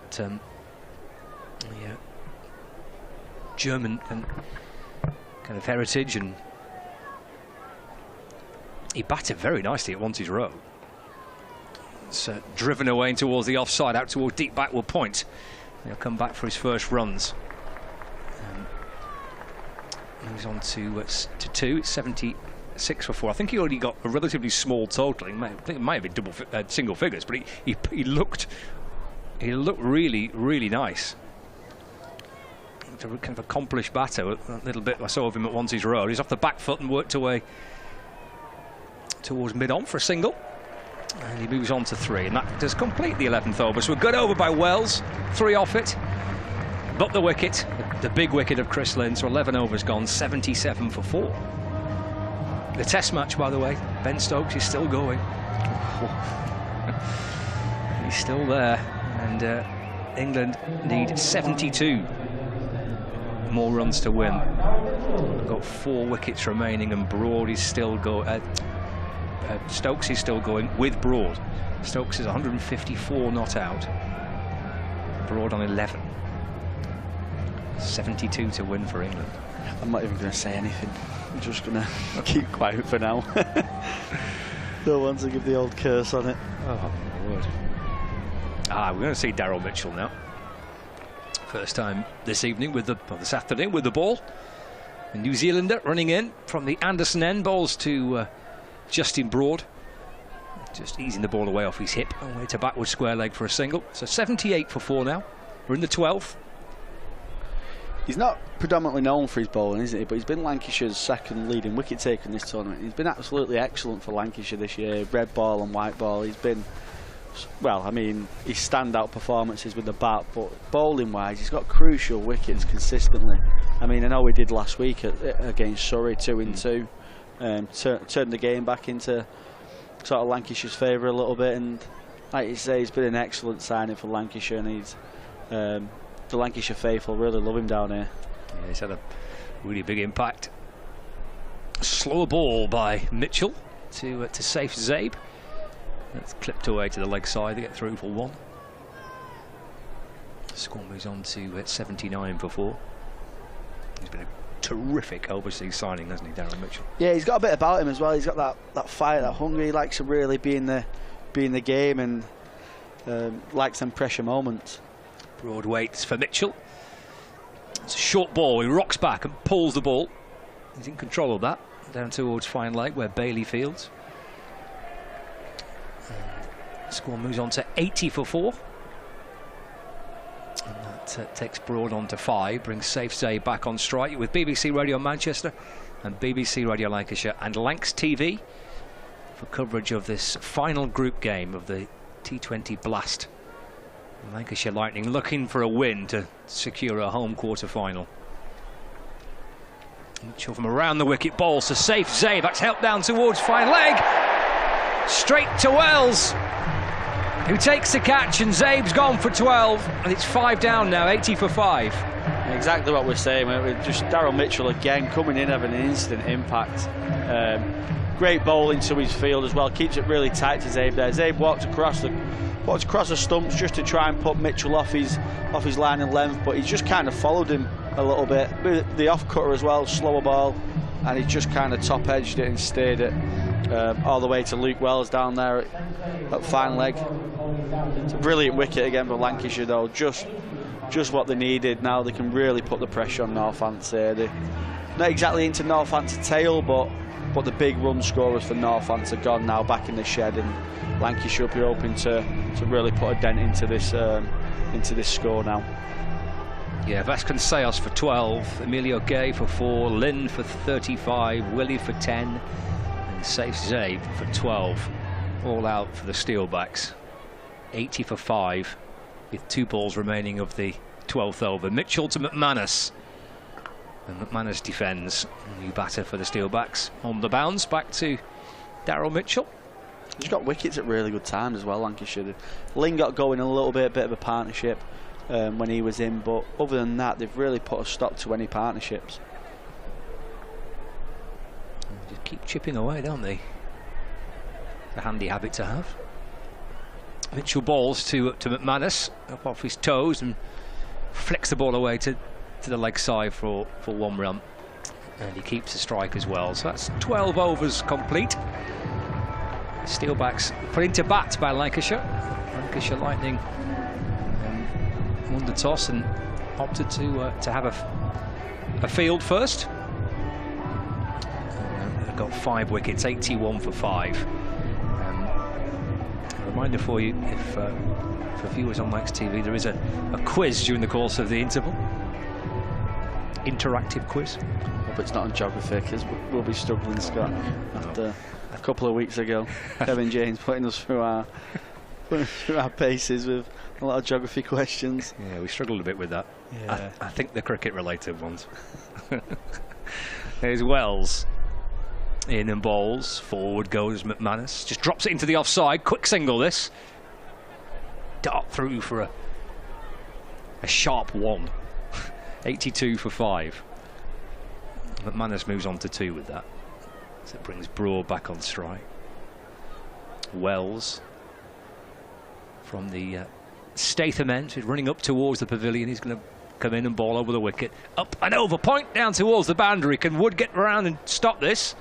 No, it beats Wood down towards that backward point boundary. 4 runs for the Steelbacks, 86 for 5. Yeah, not exactly where Broad would have been hoping to hit that, but it's just kind of a free hit there. Luke Wells tossing it up outside off stump, plenty of width, and Broad just trying to put his hands through it. Bit of a top edge over backward point, but it's 4 runs in the bulk, and that's all that matters. Broad moves to 9. Wells in, just drops a little short off the back foot. Broad trying to work it to backward point where Mitchell fields. There's no run, so halfway through the 12th over. Broad on 9. Keeper Butler crouches down behind the stumps. Off the back foot, slashes the ball away again. There's Mitchell once more to stop it. Throw comes in towards the bowler's end. Well, they have got through for 1. That takes the score on to 87 for 5. Broad moves on to 10. McManus back on strike. Wells in balls. So the back foot, McManus pulls the ball away to the leg side. Rob Jones comes up from deep mid-wicket to field. And the score moves on to 88 for 5. 1 ball left of the 13th over. Broad on 10. Wells in and balls. And off the back foot, muscle it away to mid-wicket. They might come back for 2 with the field set back. They do. It's good running, because Jones has to come up from the boundary there, and by the time he's caught up with the ball, to turn back and run 2. So that's 13 overs gone, 90 for 5. It's another good over from Luke Wells there. He's quite unlucky with that, conceding that boundary, but when he pitches it into the pitch, bowls it nice and flat, because he's so tall and he bowls it a lot quicker than a normal leg spinner. It's quite hard to get away because of his height, and Lancashire just trying to sneak another over in here of Tom Bailey. 2 batters trying to set themselves and trying to get Northampton into a total, and Bailey went pretty expensive for his first over, so it'll be interesting to see how they go up against Bailey here. Can they afford to really go after him and put him under the pump again, or will they just rotate the strike and just try and build a partnership here? Yeah, first over went for 15 for Bailey, so he returns to bowl over number 14. McManus on strike. Bailey Bowles, and that just darts back in towards McManus. Dot ball to start the 14th over. Woods bowled 3 overs, 2 for 14. Hartley 3 overs for 20. Liam Livingstone 2 overs, 1 for 22. Luke Wells 3 overs, 1 for 15. And Darrell Mitchell 1 over, 1 for 4. The ball was used by Lancashire Lightning today. So Bailey sets off again. And bowls to McManus. Comes off a leading edge. Pops back down the pitch and scooped up by Bailey off his own bowling. A couple of dot balls to start the 14th over. This is what Liam Livingstone would have been hoping for, bringing Tom Bailey on here to just try and sneak an over in. They've lost a couple of wickets. They're just trying to rebuild, and while they're rebuilding, just try and sneak an over in, and then you've got extra overs to play with. Bailey in balls, and that comes back in towards McManus, trying to force the ball away. Another dot ball. Good start by Bailey. Excellent start. He's just bowling at the stumps, at the body. No whiff at all for the batters. And he's just probably overcomplicating here, the Northants batsman. So 3 dot balls at the start of the 14th over. He's walking back into the headwind, isn't he, Tom Bailey? And when pushing him back as he gets to the top of his mark, it'll help him as he comes in. And balls to McManus, a 4 ball. And that's driven through straight mid-on for a single. McManus moves on to 4. The score ticks along to 91 for 5. 2 balls left of the 14th over.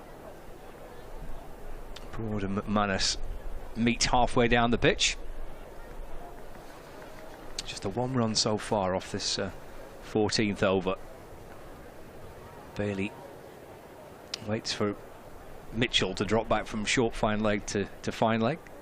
There's a long on, there's a deep mid wicket, there's a deep backward square leg, and there's a fine leg. The fielder's outside the circle on the leg side, but they're going to change that because long on is coming inside the circle, and third man dropping back to the rope. Bailey over the wicket ball, just back of a length to Broad. That's steered off his hip down to fine leg for a single. He moves on to 13. The score moves on to 92 for 5. There's 1 ball left of the 14th over. And Bailey chatting with his captain on the way back to his mark. McManus 4 not out. And comes Bailey to complete what has been a good comeback over for him. Just 2 off it so far. And that's defended back beyond Bailey's reach, actually. Leaping away to his right, trying to stop the ball off his own bowling. They do get through for 1, but just 3 runs off that Tom Bailey over. As he collects his cap from umpire Peter Hartley. So 14 overs gone, 6 overs left, and the Northamptonshire Steelbacks have not really got any kind of momentum into their innings here in 93 for 5. No, that over's gone exactly as Liam Livingstone would have hoped. Sneaked an over in if Tom Bailey there, who got tucked to the cleaners a little bit in his first over, and now if Northants do go out at another person, Liam Livingstone's got overs in the bag that he can use, and he can change it up now. He can afford to mix and match it a little bit. So that's gone exactly the way Lancashire would have hoped for. Stokes is out for 155. Hartley bowls. That's worked away off the pads to mid-wicket for a single. And Robinson's out as well, so they've lost 2 quick wickets. So still need 69 more runs to win, England. But just 2 wickets remaining, and Stokes is a goner. That's off the back foot by Broad. Worked out towards mid-wicket for a single. 95 for 5. Some effort from Ben Stokes. Blimey, 155. Yeah, they need to get him in that mood more often, don't they, England, when he's motivated and pumped up like that. I think he had the hump. This is McManus taking it off his hip, swatting the ball out towards fine leg, down in front of the hotel for 4 runs, and they're edging towards 3 figures, the Steelbacks. 99 for 5. Just a bit of a drag down there from Hartley, just allowing the batsman to free his arms up and pull it away to the leg side, and the boundary's massive down there. The field's had no chance, unfortunately, for Lancashire. It's a 89 for 5 with 3 balls left to the 15th. Off the back foot, McManus. Good stop by Hartley off his own bowling. Leaping away to his left, a tall lad, got down well, stopped the ball, dot ball. 2 balls remaining of the 15th. Hartley from around the wicket balls. McManus off the back foot, plays the ball away to mid-wicket. Rob Jones is out there again. Ball's been following Rob Jones around today. Brings up the 3 figures for the Steelbacks, 100 for 5. In comes Hartley, balls to Broad, who sweeps. Villas from deep backward square leg comes up to complete the fielding. And that is the end of the 15th over. So 101 for 5 with Broad on 15, McManus on 11. So 5 overs left. Just a little reminder for you that for Lancashire to qualify, well, need a result here today. Need 1 more point to be sure of a place in the quarter-finals. So a result here today will get Lancashire into the quarter-finals. To try and qualify for a home quarter-final, well, that's a little tricky. Yeah. But if they win, they're largely there. 5 overs left. Here's Mitchell to Broad, down the pitch, back over the bowler's head. Livingston running after it and reaching for it, and couldn't quite get enough of it. It's a valiant effort from the Lancashire skipper. Bumble's back alongside me. It would have been a spectacular catch. Never getting there. He's just never getting there. Going back towards the old pavilion. He dived on it in the end. I think his tummy got it stuck. With the steepler really high. 103 for 5. They've run 2 there, so Broad's on 17 now. And that's helped down to fine leg where Bailey fields. It should be going according to plan for Lancashire Lightning. If they got away in these last 5 overs at 10 and over, it's only 154. Lancs Lightning will be looking to keep this down to 135, 140. There's Mitchell running back into McManus. Gets himself set to try and scoop it and clears just about Luke Wells. In fact, he gets 4. Again, it's a slow delivery from Mitchell. Luke Wells is inside the 30-yard circle and he just bobbed over his head and skipped away for a 4. One of these scoop shots. So useful boundaries. 108 for 5. Win predictor's got Lancashire at 80%. 108 for 5. McManus waits. Mitchell in and bowls. That's off the back foot. Carved away through the offside. There's Rob Jones again. He's been busy today. Stops the ball, but they come back for 2. The good fielder is Jones. He patrols all that area in front of the new hotel. He looks quick. He's got a fast arm. 110 for 5. McManus 17. Mitchell in, ball, slow ball. Nudged away to square leg. Just for 1. He moves on to 18 now. 111 for 5. He disguises the ball, Mitchell. He's one of these that runs in very quickly for him, hides the ball, and we've seen 2 variations in this over, 2 slower deliveries. 111 for 5. Mitchell disguising that ball again. He's in and bowls. Attempted scoop by Broad, but it almost comes off the toe end of the bat and squirts away to point for a single. End of the over, 16 gone, 112 for 5. And it's just on 7 and over now. So 16 gone, 4 overs. From Lightning's point of view, you just want to keep the lid on it. These 2 will get a partnership going, as many as they can, but by and large I think Lancashire have controlled the game. Took wickets at a good time. 5 down, 112 for 5. Although both these, Broad has got 19, McManus has 18.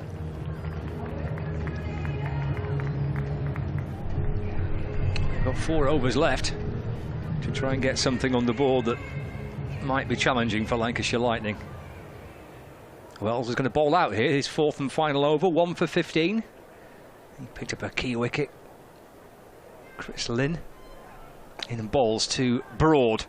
It's dragged away towards the leg side. Up towards Jones again. Broad moves on to 20, 113 for 5. But they always put Jones in that firing line where they think the ball will go. He's at deep mid-wicket now.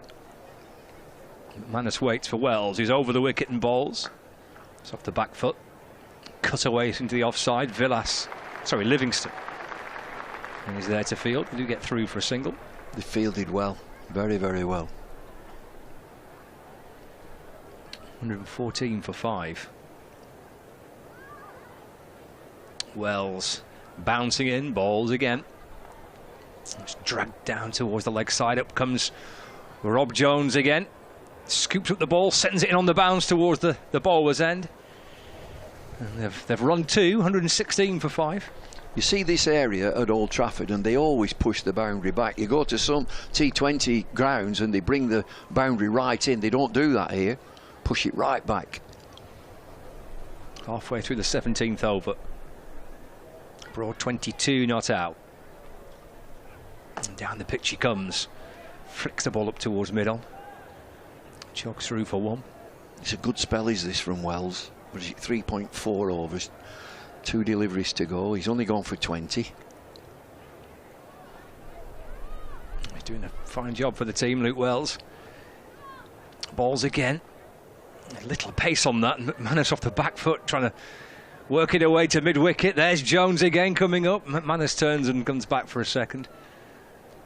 And the score moves on to 119 for 5. Well, he's just clothed that into the leg side and scampered a 2. Rob Jones is way back towards the boundary.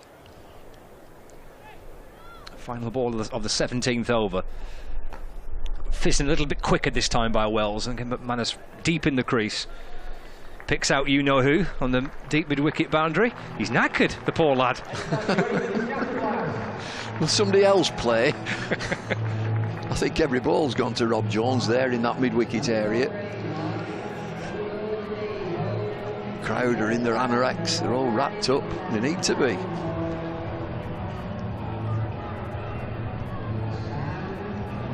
There's a few fancy hats in the crowd today as well. But it's definitely a jumper day. or your big coat day, isn't it, really? 3 overs left. I didn't have one. I came in my T-shirt and then just looked in the back of the car. There it was. I thought, oh, terrific. One of these little quilted numbers. Good job you had that. It is. 120 for 5. McManus on 22. You've been at the Test match, haven't you, the last few days? Yeah, yeah. It's just coming to a conclusion, I think. It's Bailey to McManus. Down the pitch he comes. Short ball, slower ball by Bailey. Swing and a miss from McManus. Heroic effort from Ben Stokes once again. 2 wickets, they went very quickly. Robinson went just after Ben Stokes. 9 down now, England. Oh. 302 for 9. The minute 69 runs away. Bailey's at the top of his mark. He's chatting to his captain. What's the outcome? Bringing up 3rd man inside the circle. It's Bailey to McManus. Hits it back over the bowler's head. Long ons in the game. Takes the catch, Luke Wood. Bailey picks up his first wicket. It's 120 for 6 now. Slow delivery from Bailey. Hit down to long on, just in front of the point. Luke Wood makes good ground. He's running to his left and it hangs in the breeze. Comfortable catch in the end. And another timely wicket. Break a partnership, get a new batsman in. Excellent bowling from Tom Bailey. Takes the pace right off it. Just about a metre inside the boundary, Luke Wood there.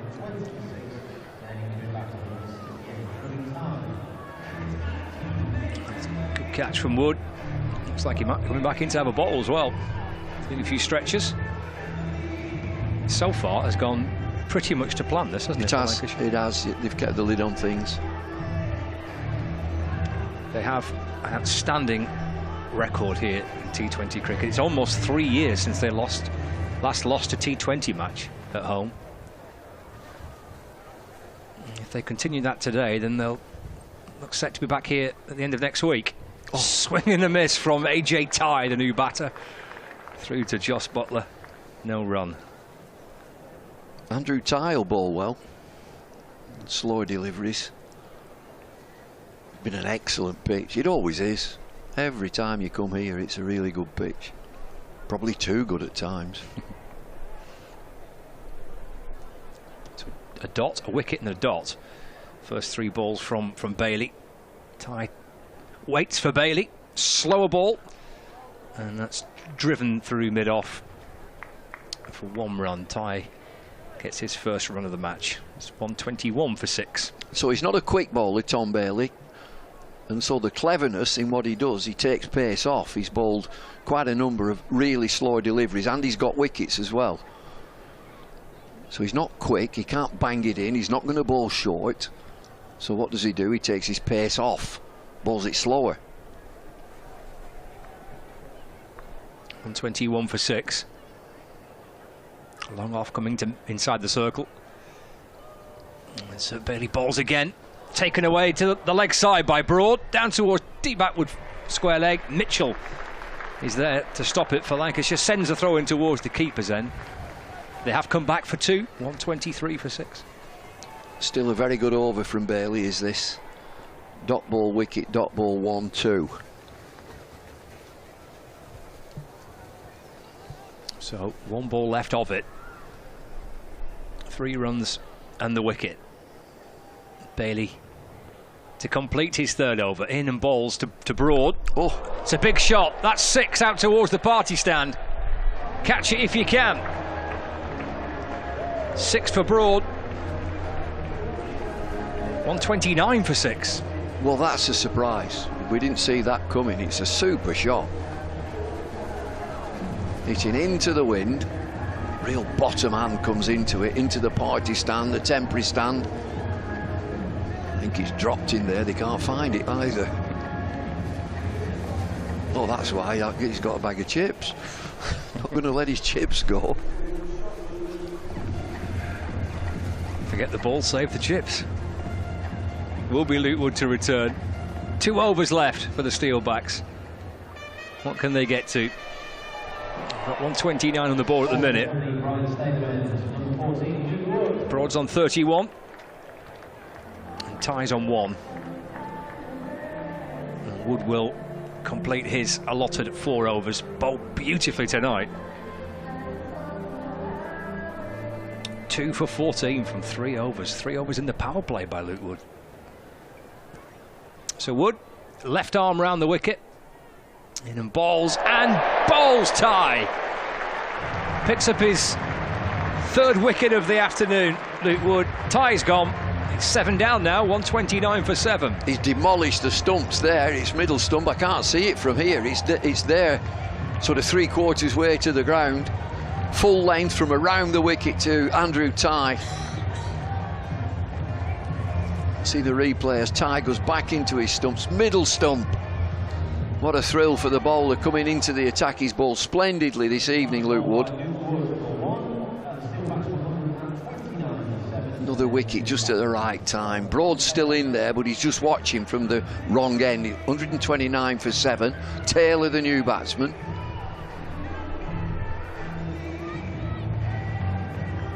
Yeah, Wood leading the way in terms of wickets taken in the blast this season for Lancashire Lightning.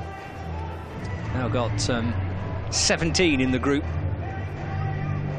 campaign. Who's top? Who's got more? In the whole competition? Yeah. Hold that thought. I'll have to bring up the right table for that. Oh, no. Taylor's on strike. Here's Wood in bowls. And that's turned around to a backward square leg.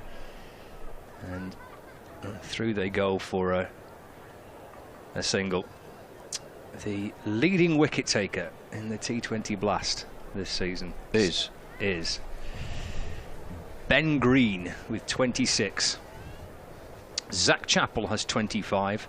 Zaman Khan has 24.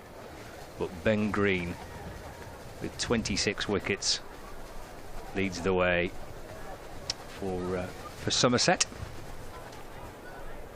130 for 7, with Wood coming back in to bowl to Broad.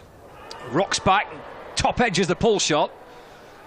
Down to fine leg, just for a single. 32 to Broad now, 131 for 7. He could have got 2 there. It's a long way down to deep square leg. Lightning will want Broad away from the strike, get Taylor on strike.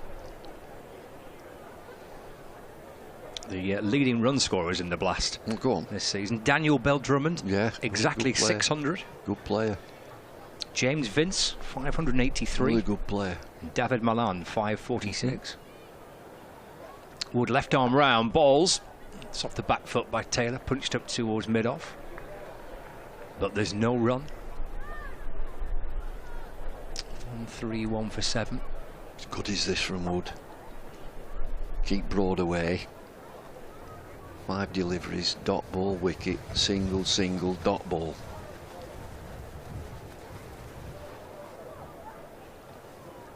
Two balls left of the over. Wood left arm round, balls again off the back foot. Eased away through the offside for a single. Score ticks along to 132 for 7. Taylor moves on to 2. It brings Broad back on strike. Now we're looking at our screen here. It says that's the end of the over. Is there a wide? No, there's a wicket. There's a wicket. Yeah. I'm going with the scoreboard on the ground, mate. Yeah. On the ground, it's 5.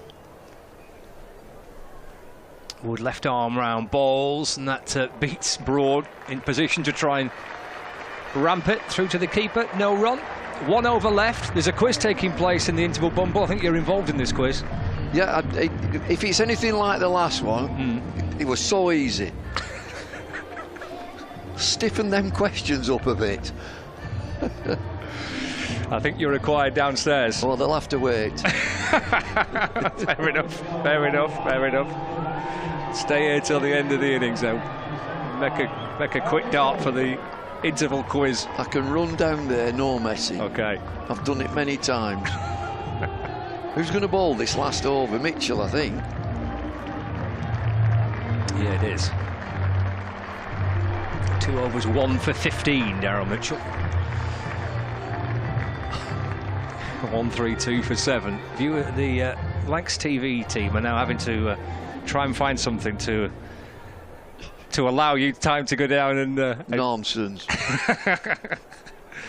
You're with BBC Radio Manchester and BBC Radio Lancashire as well for this T20 Blast fixture. Final over for the Steelbacks. What can they scramble from these 6 deliveries? Mitchell to Taylor it will be.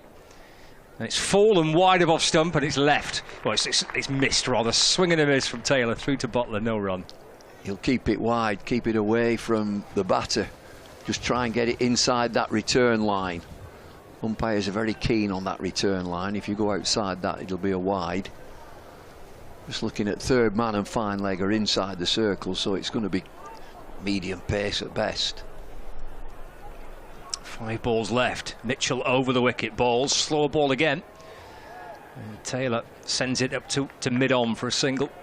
Probably not the worst outcome that. They probably want Broad to face the majority of these final 4 deliveries. Yeah, and in the last over he hit a lovely 6.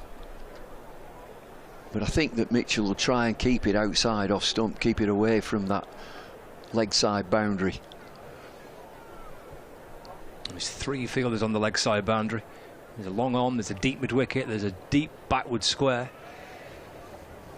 Short fine leg, short third, deep point, mid-off and cover. 4 balls left, 133 for 7. And that's drilled up towards mid-off where Livingston fields. Broad just gets 1. He moves on to 33.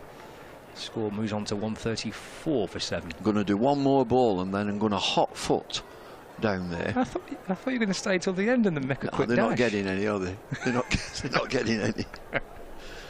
And where's my jacket? Oh, my jacket's up there. 134 for 7. I hope the questions are a bit tougher than this time. No, you've got to be. There's Mitchell. In and balls. Fallen wide again. Scooped out towards deep backward point, where Stephen Croft comes round to complete the fielding. 134 for 7. 136 for 7 actually now. Come back for 2. Well, here again from Bumble in the second innings of the match. 2 balls left for the Steelbacks here. Taylor's on 5. And Mitchell sets off again. At the minute, it looks like a relatively modest score for Lancashire to try and chase down. Mitchell balls full and wide of a stump, and Taylor drives up towards mid-off where Livingston fields. And he moves on to 6. 137 for 7. Callan's back alongside me. I think Lancashire will be pretty happy with how things have gone. Yeah, they've bowled pretty well all innings, haven't they? Chris Lynn got going a little bit. I've been really impressed with Broad here for Northants. He's put a bit of a score on for Northants, something to bowl at if they get a few wickets early. He's just been very busy and been trying to hit 360 all round with his scoops and his shot square the wicket. And here comes Mitchell. Final ball, swing by Broad. The ball squirts away to square leg, where it's fielded by Tom Hartley, and that is 20 overs done. And it's 138 for 7 from 20 overs. So 139 is the target for Lancashire Lightning to win this match and get themselves a quarter-final and probably get themselves a home quarter-final as well. Run rate might be an issue. Run rate could still be a factor because Lancashire and Worcestershire are level on points. Lancashire have a better net run rate, so they might want to try and win well here, Callum. Yeah, they'll probably want to knock it off, probably 16, 17 overs. Hopefully, I don't think they're just going to go out there and bat and just try and knock it off with ease and take the time, because often you find yourself in trouble doing that. If you try and use the 20 overs just to knock off 138, that's when sometimes you can allow Northants back into the game and pressure back in. So they'll just go out, bat normal. Butler and Salt will really attack the ball in the power play and really try and get ahead of the game. And like you say, they can knock it off within 16, 17 overs. It should more or less confirm the home quarter final, hopefully, for Lancashire. I mean, clearly the first thing is to win the match, isn't it?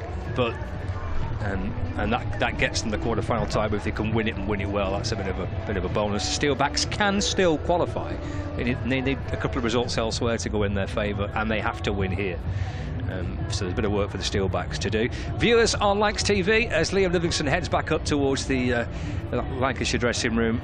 Looks like the Lancashire skipper's pretty happy with his work today. So viewers on Lancs TV, you've got an interval quiz coming your way in the company of Bumble and Fraser.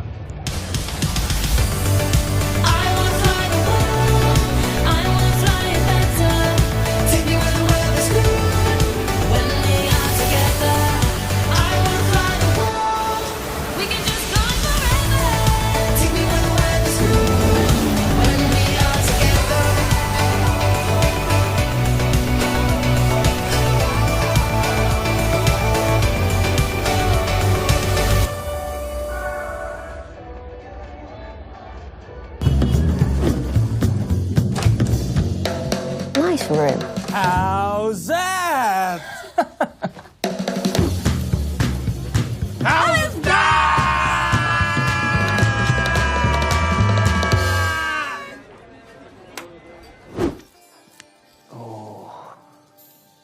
Oh. How's that? How's that? Welcome back. 138 for 7, of course, then Northamptonshire, and that appears to be a very gettable total. We'll see how the run chase goes in a little while. But for all of you here at Emirates Old Trafford and everybody watching live on the stream, we have an interactive quiz for you now. If you have your phones with you, then get your phones out, ladies and gents. All of you get your phones out here in the bowl itself and scan the QR code that you can see on the video screens right now. And that means that you can take part in our interactive quiz. You can do it at home if you're watching on Lancs TV as well. And that will get you involved in the game itself. We've got a fantastic bunch of prizes up for grabs, including a signed Lancashire bat, which would be very nice, wouldn't it? That looked nice on your wall, that wouldn't it? What year? Oh, this year, obviously. I don't know if it'd have yours on it, but there you go. Yes, the QR code, it's up there on the screens right now. So come on, ladies and gents, get your phones out, get yourselves taking pictures of that QR code, get it scanned in, come in and join us. lancs.quiz.live. What are these? 2 eyes. 2 eyes in quiz. So lancs.quiz with 2 eyes.live if you want to get involved. Thanks very much to Emily Nag, Cavapack, Jack Gorner, Smalley 79, Doodle, Ryan. I don't know where they get some of these names from, Bumble. But Pete Farrow's involved as well, and Noor, Juicy Lucy. Ooh. Interesting. There you go. So we're going up in droves here. Get your cameras out, ladies and gents. Get joining in. We've got a Lancashire signed bat up for grabs and various other things as well. So if you get yourself scanning that QR code, you can get involved on that very, very soon. We'll get you over 400 involved now. So everybody, here we go then. I'll get you to read some of the quiz questions for us then. Let's get to the first question. We'll be out and about in the crowd as well, finding out what you guys think are some of the answers as well. I'm still waiting for... Here we go. Right. This is the first question then. David, if you can read that one for us. Which is older, Emirates Old Trafford, home of Lancashire cricket, or that other Old Trafford that they play football at? Oh, well, that's a very difficult question there. So which is older, ladies and gents? Emirates Old Trafford here or the other Old Trafford down the road where they play football? So 232 of you think that it is here. 58 think that it is the other Old Trafford. The answer, I think I'm right in saying, is this Old Trafford, isn't it? There we go. Right, there we go. Next one, David. Who is the Lancashire cricketer? Who is this Lancashire cricketer? Who is this? So on the screen, ladies and gents, you'll be able to see a pixelated picture of somebody. Who's there that? We go. Who's that? Is it Who's that? Liam Livingston, Phil Stolt, or Joss Butler? Make your mind up. Ooh, now this is interesting. All sorts of people, not quite sure exactly who that is. Do you know who it is? Yeah, I'm not telling anybody. I've got it. Right, okay. Well, it's quite a tough one, that, according to where this is going. 5 seconds, ladies and gentlemen, to get your answer in for this one. So here are how the answers have broken down inside. The answer, of course, was Phil Saltz. Did you have that right? No. Oh! Well, there you go. Right, we'll move on to the next question. Question 3. I wish I was a little bit taller. I wish it was a Pauling. There you go. George Balderson is 6 foot. What about Tom Hartley? Is he higher? Oh, we're into Bruce Forsyth here. Good game. Oh, lower. Good game. Higher or lower than George Balderson? He's 6 foot. What height is Tom Hartley? He's higher or lower? Let's see what everybody... Good game. Right, there we go. He is, of course, higher. Tom Hartley higher than George Balderson. There you go. 343, have you got that right? Next one, question 4. Who did Lancashire play in the first ever one-day cricket match in 1963? Blimey, you were still playing then, weren't you? No, I hadn't started then. I know who it is. I know who it is. Leicestershire, Northamptonshire or Yorkshire. Ineas, can she find out with any of the fans whether we got some good answers here? Nea?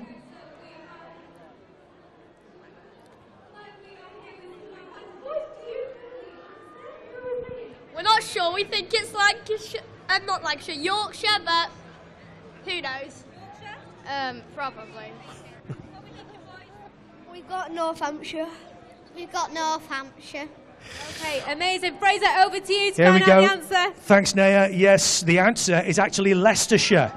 And only 77 of you went for that. They all thought it was Yorkshire. Was it a chap in front of us? He's just saying he was there. Right, okay. Question 5. Age ain't nothing but a number. What is the combined age of Keaton Jennings, Tom Hartley and Joss Butler? Combined age. 84, 87 or 90. Now you've got 12 more seconds to try and get this one answered. 84, 87 or 90. I'm not sure about that one. Keaton Jennings, Tom Hartley and Joss Butler. You're all going for 87 by the looks of things. And the answer is 87, ladies and gents. So well done if you got that one correctly right. Let's move on to question 6 then. 0 points. How many calories are in a bottle of Heineken Zero? A bottle of Heineken Zero. Is it 69, 50 or 112? Oh. So there we go. 169, 50 or 112 calories in a bottle of Heineken Zero. 5 more seconds to get your answer in. And we'll see what the answer is. The answer is 69. So there you go. 174 of you got that one right. So, to our last question, the bonus round. Go on, David. Lancashire Cricket have extended their current hotel, but which hotel provider is it? Who's in charge of that hotel? Have a look round. You might just get a clue. Is it Radisson Blu? Is it Hilton? Or is it Premier Inn? Have a look round, and you might just be able to find out. Well, the answer to that question, we've got 5 seconds left for you to get your answer in. And here we go. The answer is, of course, Hilton. And magnificent it is looking too. So there we are. Hilton, 392 if you got that one right. So hopefully we have got a winner. We have indeed, ladies and gentlemen. Big round of applause for number 1, Scouse Sam. Scouse Sam is our winner here this afternoon. That means that he will be getting a very, very special prize. But don't forget, ladies and gents, Chaz and Gareth C., well done, you came just behind him. There are other prizes up for grabs as well. So there'll be a little box where you fill in all your details, your name, your address, all that kind of stuff, and you will be put into a draw for other prizes. So well done to Scouse Sam, but the game isn't quite over just as yet, because there is the possibility that you might just be able to get yourself another prize. So fill in your details, and thanks very much. Make sure that you get yourself entered into that one. Thanks also to everybody who's still entering into the Emirates competition as well, because our headline sponsors are giving our fans outside the UK a fantastic opportunity to maybe get themselves here to Emirates Old Trafford to watch England versus New Zealand in the international T20. Here's a little bit of info on how you can get involved. Calling all international Lancashire cricket fans. Don't miss your chance to win the ultimate fan experience. You and a guest will be flown to Manchester courtesy of Emirates and treated to an unforgettable stay and a match day experience. Watching England versus New Zealand right here at Emirates Old Trafford. To enter the competition, simply reply to the Lancashire Cricket post with a picture from where you'll be watching today. Make sure to tag both Lancashire Cricket and Emirates in your post. Good luck!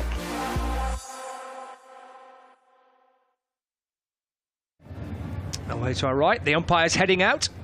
So the start of the reply just a few moments away. Peter Hartley and Graham Lloyd, our 2 officials, are wandering out to the middle, keeping a very close eye on the odd stray cricket ball, which might come in their direction as the players warm up. The Northamptonshire players warm up away to our right. So it's 139, a target for Lightning to win the match, which is their first priority. Try and win this game, but if they're in a position to try and win it, they want to try and win it well, and that might just ease any potential concerns over net run rates and such like, because it's pretty tight at the top. Worcestershire, by the way, in their game, they're playing Derbyshire, and they're up to a good score. Worcestershire Rapids, they're 220 for 5, with 1 ball left of their 20. In fact, they've now finished on 222 for 5. The Worcestershire Rapids from 20 overs. So that'll take a bit of chasing at the county ground in Derby. Well, that's the thing. Worcestershire, their net run rate, you would think if they win that game, is going to shoot up. So Lancashire will have their eye on that. Yep. And they will be hoping to get this done as quick as possible. But of course, that does come with risks. Yeah, definitely, and that's what Northants will be hoping for as well, to snatch 2 points. So But also, if Derbyshire come out playing, they want to win, so they could also get skittled, which plays into which plays into Worcestershire's favour. So there's a lot of scenarios that are happening. But like you say, Lancashire just win the game first and foremost, and then worry about the run rate as soon as you got the game sort of in your hands. Well, the two batters are heading out, Joss Butler and Phil Salt. Butler's found a bit of form over the last few weeks for Lancashire Lightning.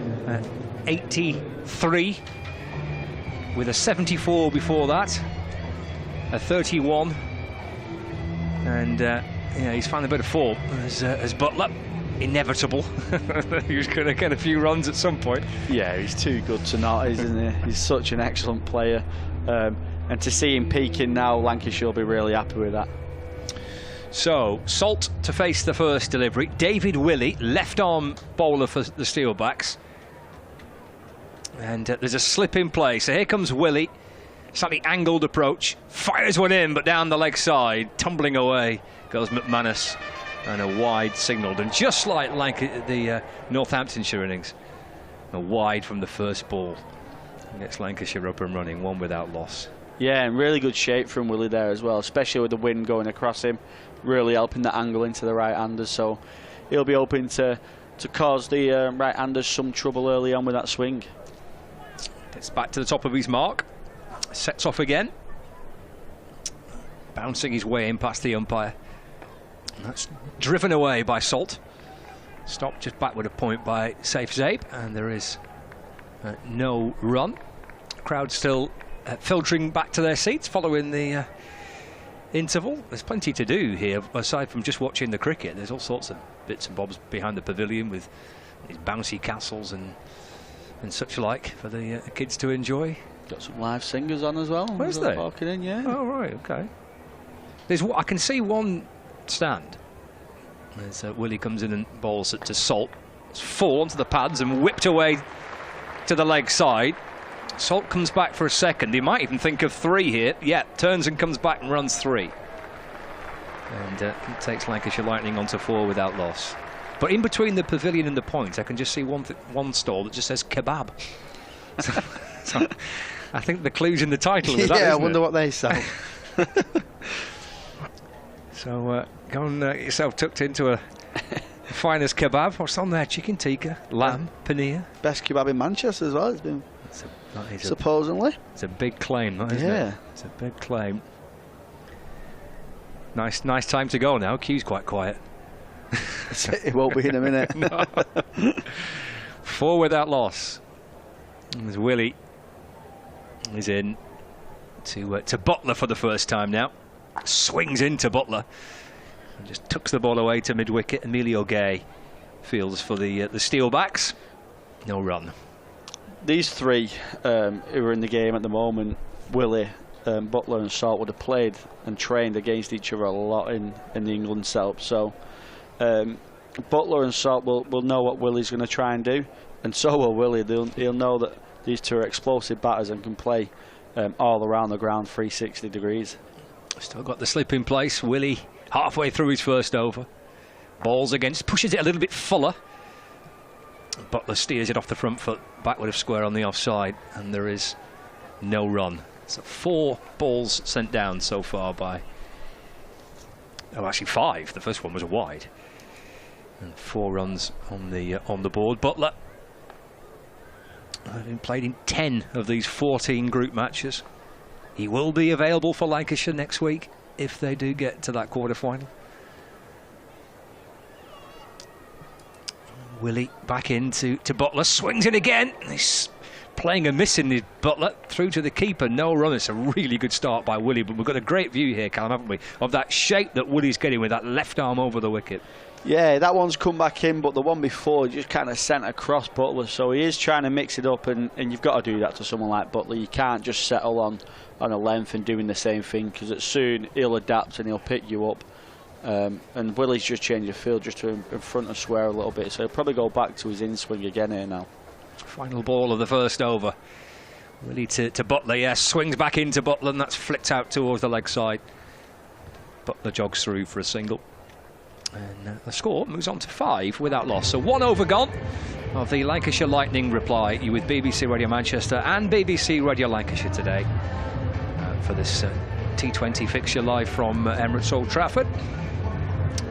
Not an ideal day for the Flags. They're getting a fair battering.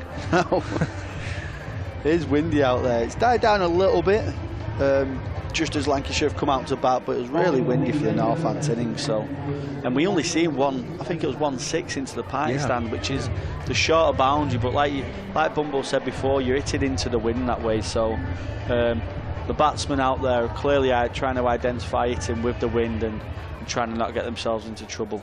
With Ben Sanderson for the Steelbacks from the James Anderson end. Jimmy's still batting, by the way, in the Test match. Sanderson to Butler down the leg side and signalled as a wide by the umpire. England are still 9 down, 3-16 for 9. Anderson's faced 22 balls for his 2. Josh Tongs on 10. 55 needed to win for the England. Issue Jimmy's got is his best scoring shot these days is a reverse sweep, and I've got a feeling Australia aren't going to put it there many times for him. 6 without loss. Here's Sanderson. Sanderson to Butler onto his toes. Butler just drops the ball away into the offside and slowly trickles up towards David Willey, the skipper of the Steelbacks. And there is no run. So Sanderson, Willey. Sanderson's had a pretty good campaign for Northants. 14 wickets at 15.14 average with a strike rate of 13. So he's done a job with a new ball for Northants in this tournament. In he comes and bowls to Butler, just nudged away off the hip. Actually, the umpire's in position to signal a leg by, so no bat on that, just deflected away off his thigh pad. Score moves on to 7 without loss. I think he got Butler in the game at Wanties Road. He did. He got him LBW for naught with Ben Sanderson in the match a few weeks ago. In fact, he got both Butler and Salt. Salt for 12. Caught behind by McManus. Picked up 2 for 29. Sanderson in that game at Wanties Road a couple of Fridays ago. 7 without loss. Balls to Salt. Punched away through the offside to the right of Tom Taylor. At extra cover out towards the boundary for 4. It's a lovely shot from Phil Salt there. Just a proper cricket shot. Just weren't even a half volley. Just a lovely length ball, and he's just punched that. Got a nice bounce off the square with how firm it is, and just raced away for 4. But the field on the offside, there's plenty of gaps for Phil Salt there. They've got mid-off, quite a square cover and a backward point. Batting outside his crease, Phil Salt. As Sanderson comes in and bowls. And that's deflected off the pad down towards short fine leg for another leg by. Score moves on to 12 without loss. The target is 139 for Lancashire Lightning to win. It's finished in the game between Derbyshire and Worcestershire in terms of the Worcestershire innings. 20 overs, 222 for 5. The Rapids have set Derbyshire to win that match. If Lancashire don't win here, then the winners of that fixture will move into second place. Swing and a miss from Butler. Taken by the keeper, no run. One ball left of the second over. Butler having a little walk away to square leg. It's been great following Butler around for 10 T20 group matches. Butler in Blackpool as well for a game a few weeks ago. From the riches of the IPL to Blackpool. to Stanley Park. Happy days. Final ball of the over. It's been a bit of a mixed bag this. A wide, couple of leg buys, and that lovely shot by Salt for 4. It's punched to mid-off by Butler. Straight to David Willey. And that's the end of the second over. 12 runs on the board for Lancashire Lightning. Salt on 7, Butler on 1. 2 overs into their run chase. Lancashire fans will just be hoping Salt finds a bit of form here. It's been a bit of a quiet campaign for Salt. I think scoring 150 runs at the moment. So been pretty quiet for Salt in terms of his run scoring. He's found some form in the county championship, and he's been pretty excellent for Lancashire in the county championship in the past few games. So I'll be hoping to take that red form into the white format now, and especially in the crunch period. 12 without loss. Willey to send down his second over. Can Salt find a bit of form in this final group game? He's on 7. He's the man on strike. Here comes David Willey. Here comes left arm over the wicket and bowls. It's a wide ball and Salt goes after it. Playing a miss and taken by the keeper. And there's no run. They've taken first slip out, which is Ricardo Vasconcelos, and he's kind of positioned at kind of short, straight mid-off. It's a quirky little position, isn't it? Yeah, it reminds me of a Michael Vaughan position in 2005 Ashes.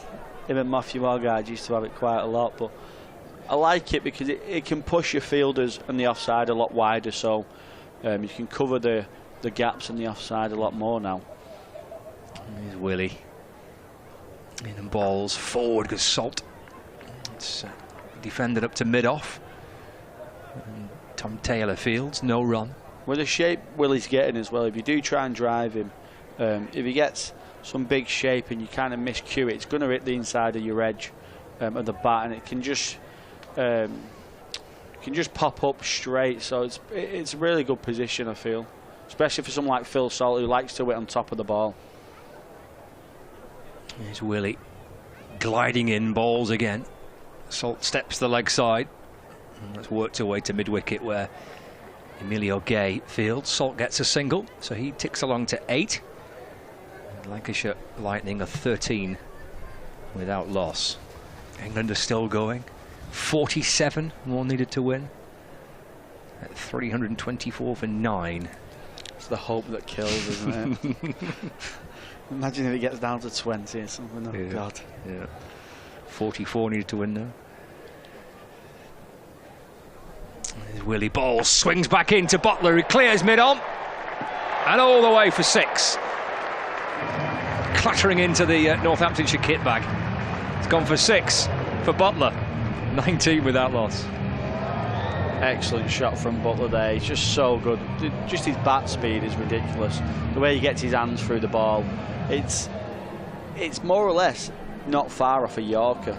And the way he gets his elevation on the ball through his bat speed really is something to be admired. He was eating a yoghurt there, wasn't he? The Northants player on the bench. That's hammered down the ground. That'll be 4 more by Butler. Down towards the long on boundary. The score moves on to 23 without loss. Yeah, good from Butler here, just clearing that front leg. He knows Willie's wants to swing it into that front pad, so he's just allowing himself extra room just to get that hands through the ball and just target him through the V. Really good from Butler. Butler moves on to 11. So a couple of dots and then a single, and then a 6 and a 4. The back half of this over for Willie. He bowls back of a length, and Butler swats the ball high towards the offside. He could be in danger here. He has gone. Excellent catch. Butler goes. Lancashire lose their first wicket. Willie strikes. It's 23 for 1 after 3. Yeah, it's a good comeback from David Willie. Really hitting the pitch. Josh Butler walked across a little bit, stepped down.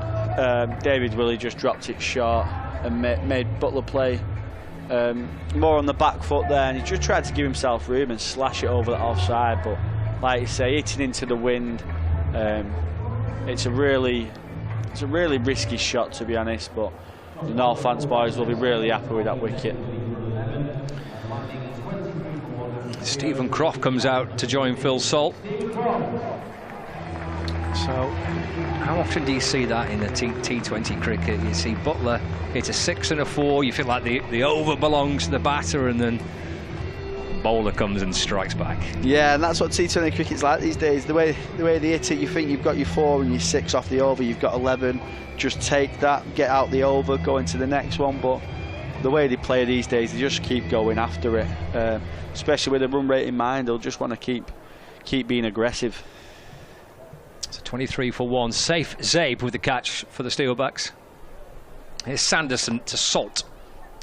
Salt clips the ball out to mid-wicket where Emilio Gay fields, and there's no run. England all out for 327. Australia win the second test match by 43 runs. Jimmy Anderson stranded, 3 not out. And Australia go 2-0 up If only someone could have stayed with Jimmy. 23 for 1.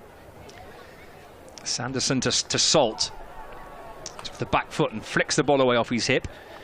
Down towards short fine leg. Freddie Heldrick fields. He'll come into the game, well, perhaps when the power play's done. Left arm spinner. Might have an over of Heldrick in the power play. Yeah, he's bowled really well for Northants in this tournament, hasn't he? 17 wickets at 19. Strike rate at 12.5, which is for a left arm leggy, it's really impressive.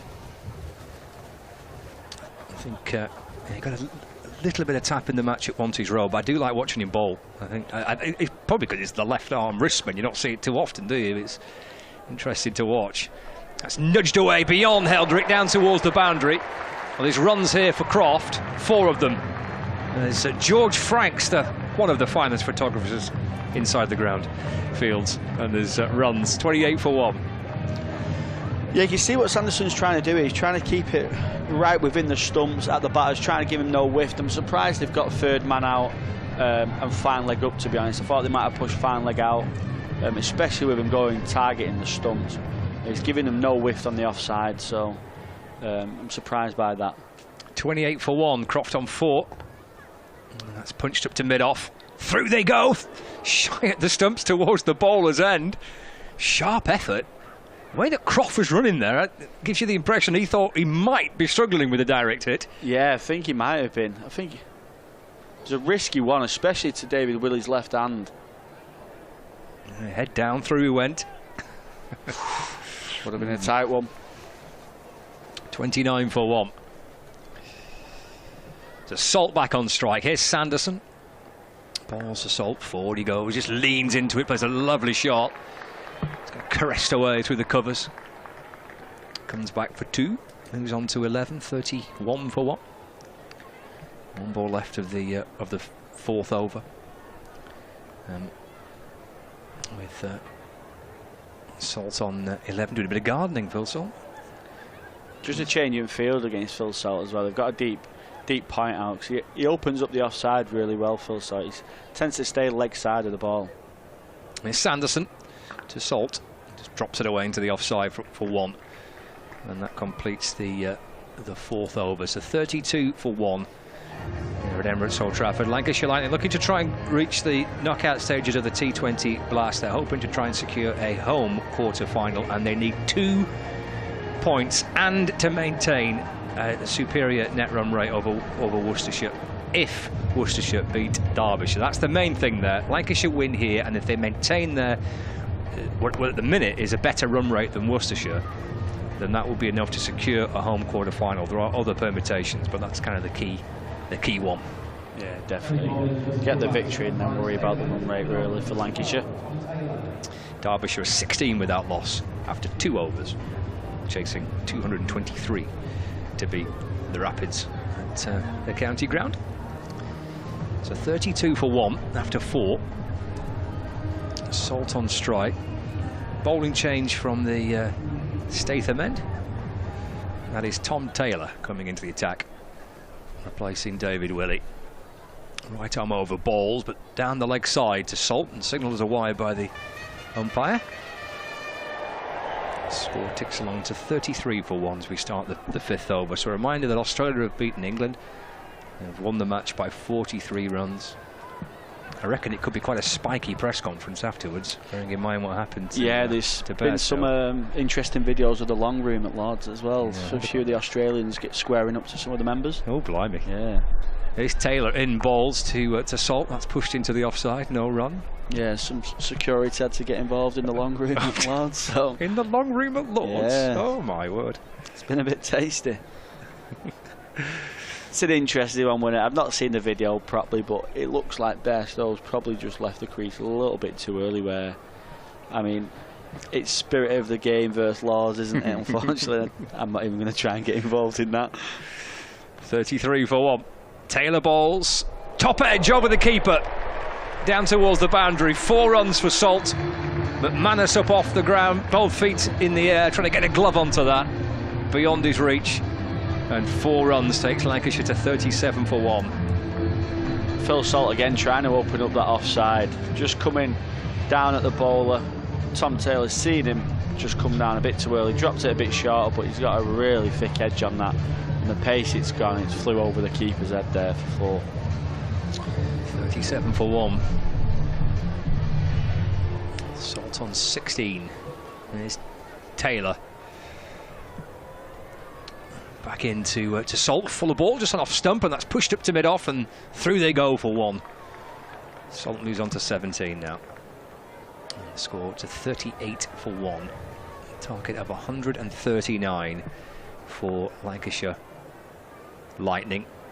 Northampton Steelbacks need to win this game, and they need results elsewhere to go in their favour if Northampton are to sneak into the top 4. I think they need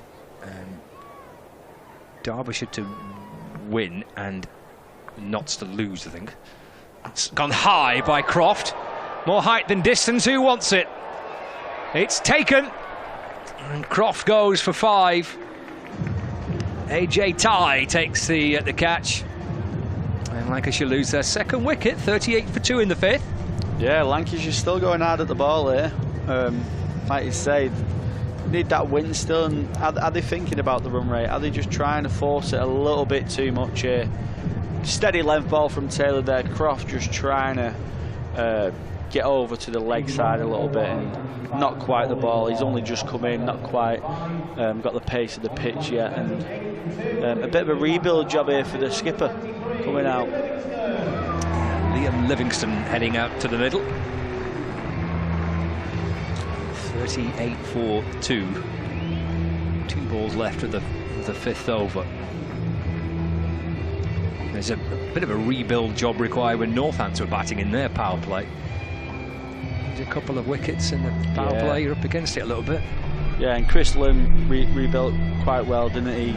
Got off to a bit of a quick start, and then they broke that partnership with Luke Wells, and Northampton will just be hoping to keep the pressure on it, maybe take 1 or 2 more in the power play. Cause, the way Livingston and Salt, probably 2 players who the Lancashire fans would like to get a bit of time on the crease here and get a few runs for them crunch quarter-finals.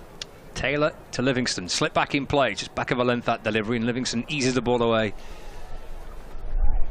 to square leg. Oh, there's no bat on that for giving us a leg bye. 39 for 2. Well, there is that stat that goes around: if you lose 3 wickets in the power play, you're going to lose the game. But did you see the match on Friday? And when the Birmingham Bears they lost 4 wickets in the first over. Ridiculous over as well. And still went on to win. Yeah. I didn't actually look at the end score, and then I went and played cricket on Saturday, and someone said, "Oh, I can't believe Notts won," and I said, "Like what?" I was like, I stopped paying interest when I seen he lost 4 in the first over. It's Taylor to Salt, and he just steps to the leg side, and Taylor follows him, and just pushed away back down the pitch, and there is no run. That's the end of the 5th over then. 39 for 2. Salt 17, and Livingston on 0. It's just a little ahead of the curve at the minute. It's early stage. Lancashire managed to pick up kind of regular wickets. They just kept chipping away, and there's no sense that any kind of momentum was being built in that Northamptonshire innings. Just kept chipping away Lancashire and picking up wickets at a pretty regular interval. Callum's going to leave us. Bumble's coming in as we start the final over of the power play. Livingston's on strike. Sanderson at the top of his marks. He's going to bowl 3 on the spin. So Sanderson starts and comes into the Lancashire captain Liam Livingston. And then bowls, and Livingston plays forward and defends, and there's no run. 39 for 2, Bumble. Yes, I've just a little bit late here as I was looking at the law of the game regarding Johnny Bairstow's run out. And I knew there was something about misapprehension, but it's a misapprehension if you think you've been given out but you haven't. That's not the case. The ball was in play. He's out. Sanderson's in to Livingston. He's banged it in short and down the leg side, and the umpires just having a little word with each other for clarification, and it's been given as a no ball.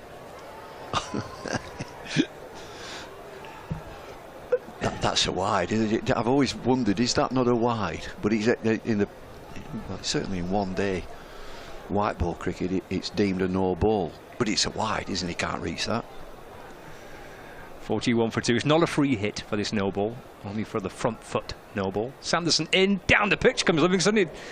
You'd have thought it would have been a free hit as he comes down towards the bowler, swing and a miss, and through to the keeper, no run. He thinks that's a free hit, doesn't he?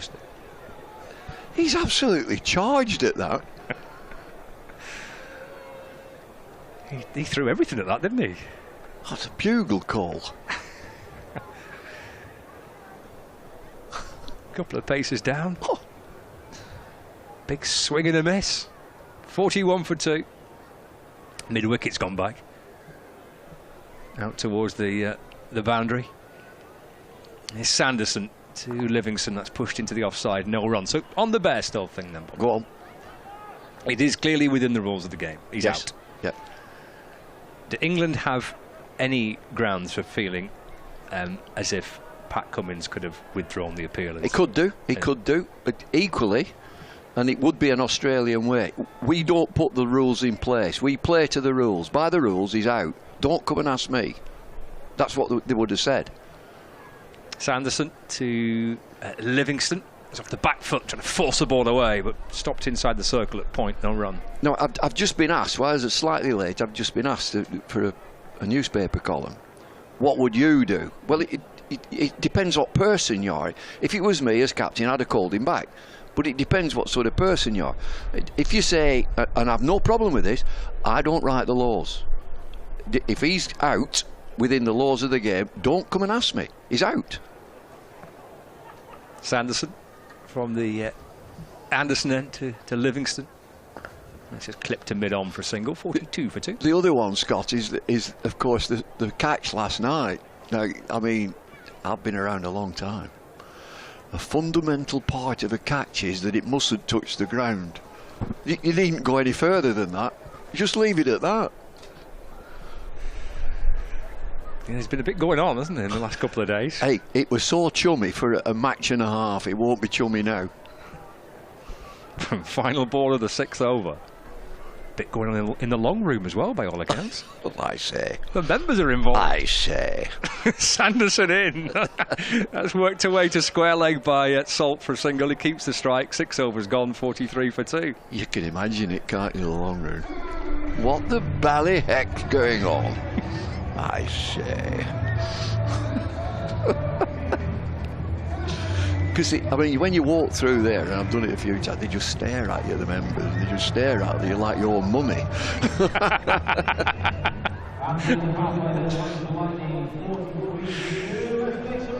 2-0 down in a 5-match series. That takes some coming back from. Headingley next for the Ashes. 4th Test match is here. We've got a bit of spin. The left arm wrist spin of Freddie Heldrick from the Brian Statham end. So we've had the power play. Lancashire Lightning are 43 for 2, chasing 139 to win. And Heldrick for the first time this afternoon with his left arm wrist spin. He's got Salt on strike. He's waiting for the umpire to go from square leg to point. He's in and bowling, and Salt sends the ball out towards the leg side, just behind square. Just for a single. He moves on to 19, 44 for 2. Interesting bowler. Left arm wrist spin from over the wicket.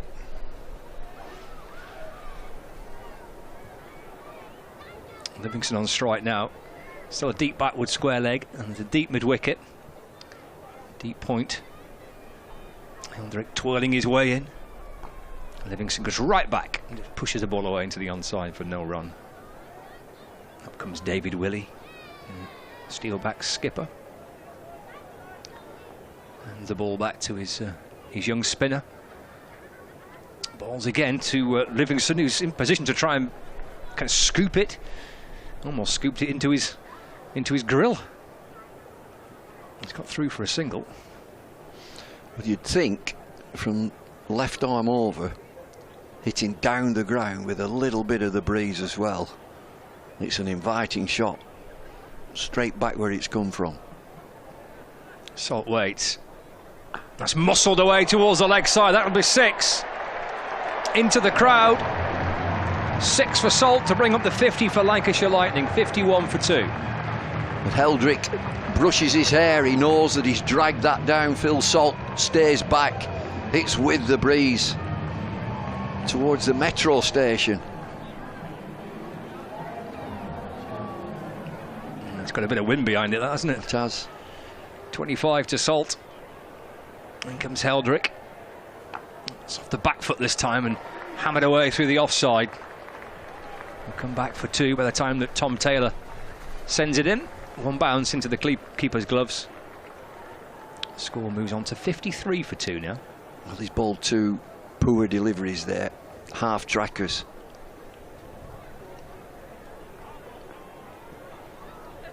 In and balls. Playing a miss by Salt, looking to carve the ball away into the gloves of the keeper. End of the 7th over then. 53 for 2. Target of 139 for Lancashire Lightning. Salt has 27 and the captain, Liam Livingston, unbeaten on 2. 10 from the over. Left arm wrist spin. 2 half trackers. Does he bowl him again? Because from this end, from the media end, if he's slightly offline, he's going to go the distance as he did with the 6, because the breeze is helping the pair of them.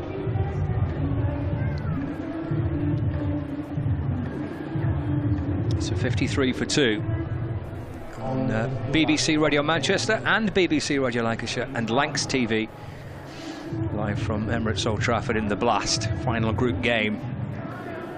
Lancashire Lightning looking to win the match. And, see if that will be enough for them to get a home quarter final. There's Ty into the attack, balls to Livingston, who drives through the offside, and I think he thought it might be going for 4. He kind of gently ran through for a single, then comes back and runs 2. Do you know, I've noticed he doesn't rush his singles or his 2s. I think he's got a little bit of a niggle somewhere. He'll be playing with it because he's not run hard. He's run well within himself in the 2 matches that I've seen. He's on 4, the Lancashire captain. Here's Ty. Over the wicket, balls to Livingston. Fends it off his hip. Clips the ball behind square on the leg side. Now, I've noticed he gets himself in the field in areas where he doesn't have to do much running. His running between the wickets is sedate.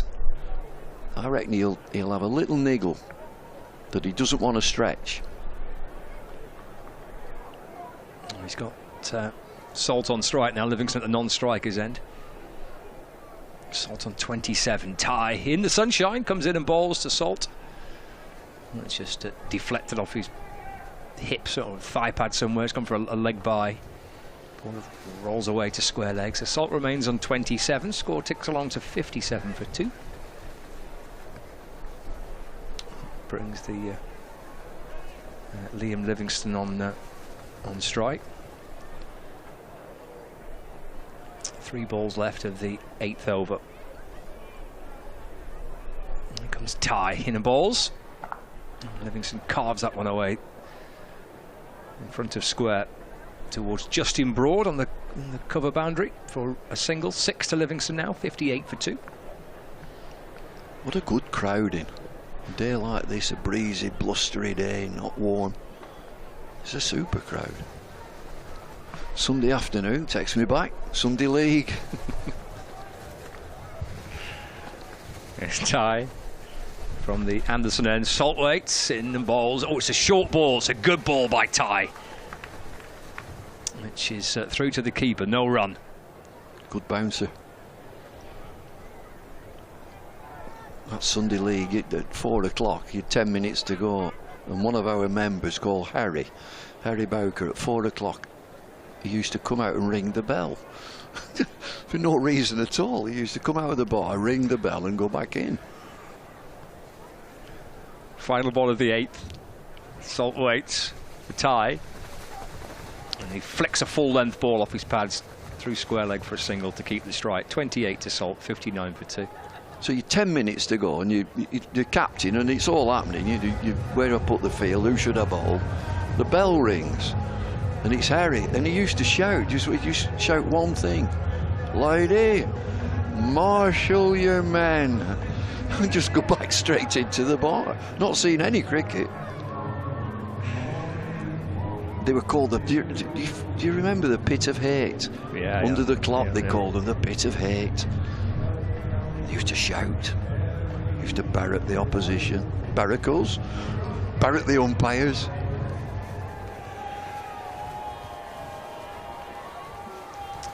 Ninth over about to start. Heldrick in balls to Salt. Wow. And that's 4, flashed away in front of square on the leg side. That is timing. Scooted along the ground, didn't he? It's not a high shot. Played that all along the floor.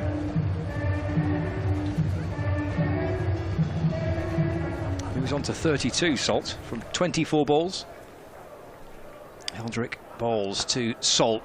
Swats it away towards the leg side again. Towards deep mid-wicket for a single this time. 33 to Salt. So it's 64 for 2 now. And Salt's highest score of the group campaign is within sight. Took the back foot by Livingston. Just takes a single through mid-wicket. Moves on to 7, so 65 for 2. Salt's top score so far in the group stage, 34. That's surprising. 150 runs for Salt coming into this game. Tries to work this one out towards the leg side. There's no run. Just all wrist spin as a leg spinner, no googly. We've not seen a googly. Heldrick to Salt, and he hammers that down towards long on. Moves on to 34. So it's 66 for 2. He gets away with that one there. That's another half tracker. Phil Salt just clothed it down to mid-on. Final ball of the 9th. Heldrick in, drops short again. Livingston rocks back, sends it out towards the leg side boundary. 1 bounce and 4 runs. And that's the end of the 9th over, 70 for 2. And he's not got that either, Livingston. So much effort's gone into it, and he's looked right at the bottom of his bat. Certainly didn't come off the middle, just 1 bounce. How many from that? 4, 5, 6, 7, 11. So he's bowled 2 overs for 21. Someone's brought us a cricket ball, I'm not quite sure why. Well, that's lovely, isn't it? Yeah. Thanks very much. I'll put that in my pocket. Somebody just walked in. Who was it? One of the staff? Yeah, one of the production team, yeah. All right. Yeah. Here's a cricket ball. It's quite a nice one too. Been used. Very nice. I think it's because you were talking about the way that the ball was coming out the hand of the wrist spinner. It's Taylor in and balls to Salt, driven into the offside, no run. I've got you. You can demonstrate that way. That's it, going that way. But he hasn't got that one that comes out of the back of his hand. We've not seen it, so he's just doing that. Get me on.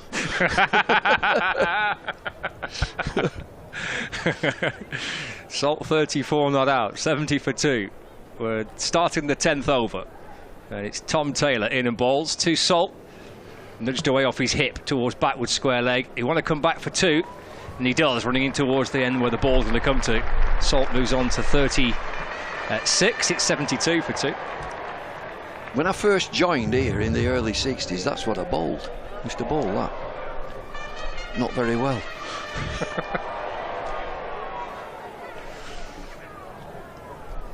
Four balls left for the 10th over. 67 more runs required for Lancashire Lightning. 64 balls left.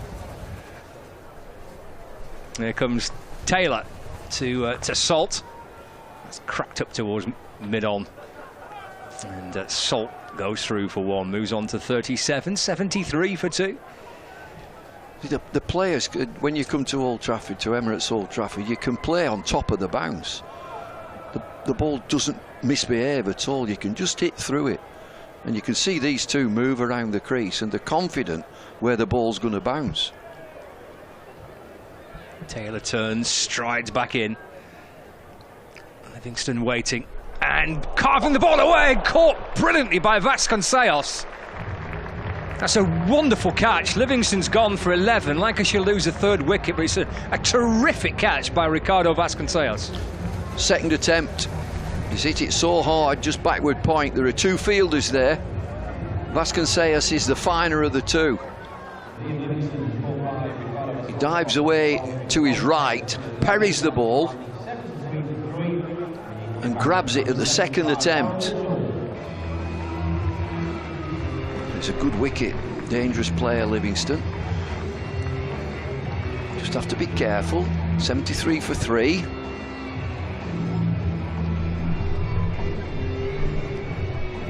Just looking at the game between Derbyshire and Worcestershire as well. Derbyshire 67 for 2 after 7 overs. Derbyshire have been set a target of 223 to beat the Worcestershire Rapids. That's basically a playoff, that game. Whoever wins that game will qualify for the knockout stages. 62 for 2, Derbyshire after 7, chasing 2, 2, 3 to win. What do Lancashire need now? 66? 3 down, 66 to win. No slip-ups. Daryl Mitchell, new batter. You can see the wind billowing into the back of his shirt. So Mitchell and Salt together now. Second wicket for Taylor. And then balls to Mitchell. He's up off his toes and just drops it away into the offside. Taylor fields off his own bowling. And there's no run. Never won here in a T20 game, Steelbacks. Really? Lancashire looking to protect a unbeaten home record that dates back almost 3 years. Final ball of the 10th over. And as Taylor turns and sets off again. And then balls to Mitchell. That's pushed away, back down the pitch. Get a single there, will Mitchell. Taylor's bowled beautifully here. 2 overs, 2 for 10. Halfway point. 10 overs gone. 74 for 3. So it's 65 to win off 60 balls. And they've got 7 wickets remaining of Lancashire Lightning. You're with BBC Radio Manchester and BBC Radio Lancashire, as well as Lancs TV viewers watching this final group fixture. Could be a bit nervy, this. 74 for 3. 2 fine batters out in the middle together, Salt and Mitchell, but Steelbacks bowling nicely so far in the first half of the Lancashire Lightning reply. Bumble's left us for a few moments and Callum's back alongside me. Yeah, it's getting a little bit nervy, isn't it, for Lancashire? It just feels like a bit of pressure there, but they should still be backing themselves to knock this off with not ease, but well in control of the game. So, start of the 11th over. Oh, that's pulled away through mid-wicket. There's runs here for Mitchell, who'll come back for 2. But it's a full-blooded pull through mid-wicket. It's James Sales who's on as a 12th man there for the Steelbacks. Would have been a stunning catch. Would have been a nice little cameo if he got that one and then went off. Like you say though, Mitchell there, big drop. It's, like you say, would have been a stunning catch. It's not exactly a simple one, that one. It's Ty. And balls to Mitchell. He's dropped it away into the offside. They scamper a quick single. Mitchell moves to 4. So it's 77 for 3. 3 balls into the... In fact, 2 balls into the 11th over. Brilliant drop and run there from Mitchell. It's what Lancashire have just got to do, just find the boundary here and there, but make sure the scoreboard keeps ticking over. It'll keep the pressure on the Northants boys, and the Steelbacks will be open to just create dots and try and restrict them boundaries as much as they can and gain pressure that way. Tyre back to his mark. And he comes again. Salt on 37 not out. Ty balls, Salt forward, just pushes into the offside. Pick up and throw towards the keeper's end by Vasconcelos. He missed, so they're through for a single.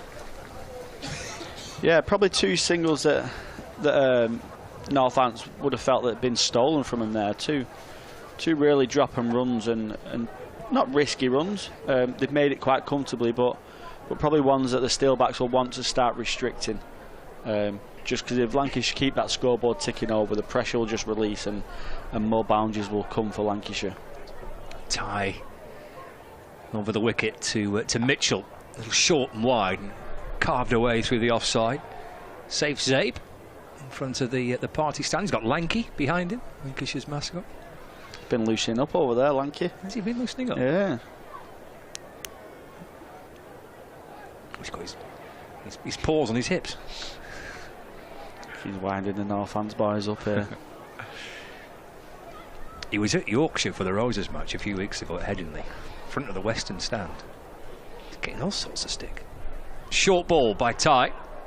And Salt pivots onto the back foot, looks to try and pull, play and miss. I think he was a little too early on that Phil Salt there. I think he's gone for his shot pretty early. But Ty is such an excellent bowler. His variations, he's got so many of them. I probably can't count how many he's actually got. But he's such a good one-day and T20 specialist bowler. He's still got 2 overs in the bag here, and Northants got a pretty good bowling attack. And here comes balls to Salt. A little slower ball from Ty. Just deflects down to the keeper. No run. He's north of 220 T20 matches and a whole host of different teams in different franchises around the world for Ty. He's a terrific addition, isn't he, for the Steelbacks? Yeah. So they've got quite a strong bowler with Ty and Willie and Sanderson. They're kind of 3 frontline seamers backed up by Taylor. It's a pretty strong bowling unit they've got there. Yeah, they've got 5 bowlers who are the teams of wicket takers. And I think comparing to Lancashire, Lancashire have only got Mitchell and Wood who are into the double figures of wicket takers. So Northants are really strong suited to their bowling, so they'll be backing themselves there to defend this still. It's 11 gone, 79 for 3. 60 to win from 54. And it's Taylor. Taylor to Mitchell. Oh, Mitchell hits it beautifully back over the bowler's head. What a gorgeous shot for 6. Up and over mid-off, into the front couple of rows in front of the pavilion. Blimey, he plays that shot well, Mitchell. 85 for 3. It's just textbook Mitchell, isn't it? It's so many runs down through mid-off and mid-on this season for Lancashire. It's just a brilliant shot. The bowler's not done anything wrong at all. He's bowled a pretty decent length ball, and with how good the wicket is here at Old Trafford, he's just leant forward and just punched it excellently down the ground. He's not even hit it, he's just timed it to perfection. It's cleared the rope by a distance. Moves on to 11. Taylor to Mitchell. That's through to the keeper as he tries to get into position to scoop it or ramp it, but he's missed it, Mitchell. The amount of runs he's got for Lancashire hitting straight, that type of shot, I mean, even in the 4-day cricket as well. Yeah, in the 4-day cricket, he kind of plays T20 mode at some stages, doesn't he? He's so aggressive. But I suppose when you're that good, he's had a brilliant 3 or 4 years for New Zealand as well. He's a real top-class cricketer. 85 for 3. Taylor to Mitchell. It's down the leg side and signalled as a wide by umpire Peter Hartley. 85 for 3. So it's another 53 runs to win. 52 balls left. Mitchell on 11. Salt on 38. Tom Taylor for the Steelbacks turns, and in he comes again. Bowls wide Yorker, which Mitchell drives out through the offside.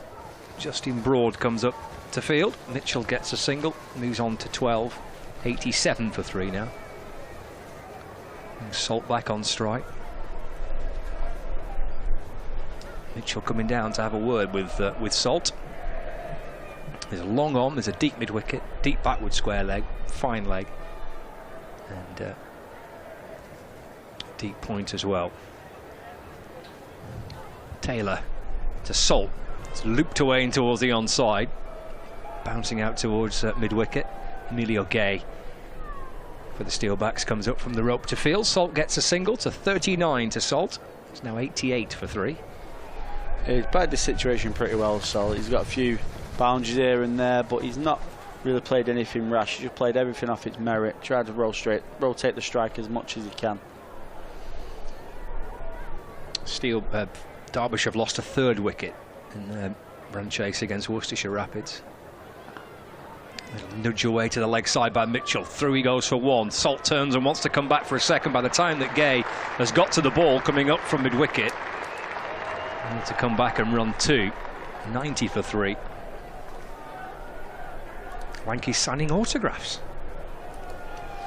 He's a star with the kids down here at Emirates Old Trafford. What will he be like on finals day in the mascot race this time? He has got the advantage, hasn't he, of the head for the finishing line. So he has, hasn't he? If he gets there. If he gets there, he should win. He should be backing himself. That's pushed into the offside by Mitchell. Full ball, wide of off stump. And there's no run. It's the end of the 12th over. So 90 for 3.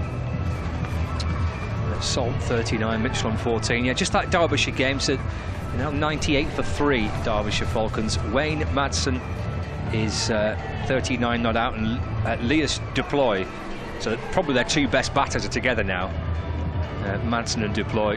Derbyshire have been set 223 to win that match. As we welcome listeners on Sports Extra to Emirates Old Trafford for this T20 group fixture, where could get a little nervy this for Lancashire Lightning. Northamptonshire Steelbacks could still reach the quarterfinals, but they need to win here and they need results elsewhere to go in their favour. Willie returns for the Steelbacks, left arm over the wicket, balls down the leg side to Salt, taken by the keeper. There's no run. So for the Steelbacks, qualification is possible but unlikely.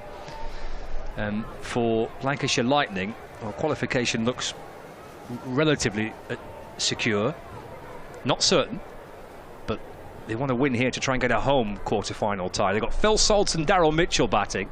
Willie bowls to Salt, step to the leg side, swing and a miss, through to the keeper, no run. And Lancashire's target to win this match is 139, and they're 91 for 3 in the 13th over. You'll be hearing from David Lloyd, Bumble with us today. Myself, Scott Reed, and Callum Flynn, who's the captain of England's physical disabilities team, is alongside me. I'm watching David Willey from the Brian Statham end. A ball back of a length to Salt, rocks back and pulls it down towards fine leg. Salt moves on to 40. The score moves on to 92 for 3. And quite an intriguing game just bubbling up a little bit here. Yeah, and the Steelbacks will be hoping 1 brings 2 here. They'll try and get that first wicket and then go bang bang and really put the pressure on Lancashire. Lancashire won't be too worried at all. Just won a ball. It's pretty cruise control for professional cricketers these days. They don't mind it getting up to 13, 14 runs and over now. Mitchell waiting for Willie in balls. That's hammered away through the leg sides off the back foot there, muscling it out towards mid-wicket. And he comes back for 2. Mitchell moves on to 16. It's 94 for 3 now. It's not a part of the game that get picked up often, complimented, but Phil Salt's running. I've seen it in the game against Hampshire at Southport and Birkdale, and Phil Salt's running is absolutely superb. The pressure he puts on the opposition, he gets 2s where he should only really be getting 1. Willie for the Steelbacks, in balls again, short ball. Mitchell rocks back, pulls it down to fine leg, and goes through for a single. So it's 95 for 3. Mitchell moves on to 17. Salt, he's on 40 from 36 deliveries. This is Willie's 3rd over, 1 for 21. Back in again, Willie. Ball's a fuller ball this time, driven straight by Salt. Just for 1. Oh, there's going to be a run-out chance here. Yeah, there's a horrible run-out chance. Mitchell's gone. The ball was punched down the ground by Salt, picked up by Ty. Salt went through for 1. Mitchell had turned to come back for a second, and he was almost level with Salt before Salt realised. And that's the end of Mitchell, run out for 17. It's 95 for 4. Yeah, pretty bad running, I'd say. Daryl Mitchell's got his eyes on Phil Salt and where the ball is there. So Phil Salt's never come back for 2. I think Mitchell could have quite easily turned round after 2 or 3 strides down and easily got back there, but he's just carried on running, strangely enough. But not exactly what Lancashire would have wanted, and exactly what the Steelbacks boys would have hoped for. Now, like you say, they'll hopefully go bang bang and try and get themselves back into this game. Dane Villas is the new batter. David Willey, Northants skipper. He's sensing a potential opportunity. One ball left of the 13th. Villas joining Salt. He's got fielders set back, both on the leg side and the offside. And there's a third man and fine leg. And there's a deep backward square leg. There's a deep mid wicket and deep point. So Willie, for the final time in this over, balls to Villas. It's worked across his pads, just behind square for a single, and he keeps the strike as well. So 13 overs gone, 97 for 4. Salt on 41, Villas on 1. Wherever you are listening to us, including Andrew Evans, who is listening in Massachusetts. Terrific. Listening with his cat. By the looks of it, sent a picture of his cat, and greetings from Alabama in the USA. Thank you for that. Excellent. And from Germany as well, with a bit of a German beer by the looks of it. Thanks for your tweets. Here on Lancs TV, 5 Sports Extra, BBC Radio Manchester and BBC Radio Lancashire. There's 42 balls left. Lancashire likely need 42 more runs to win.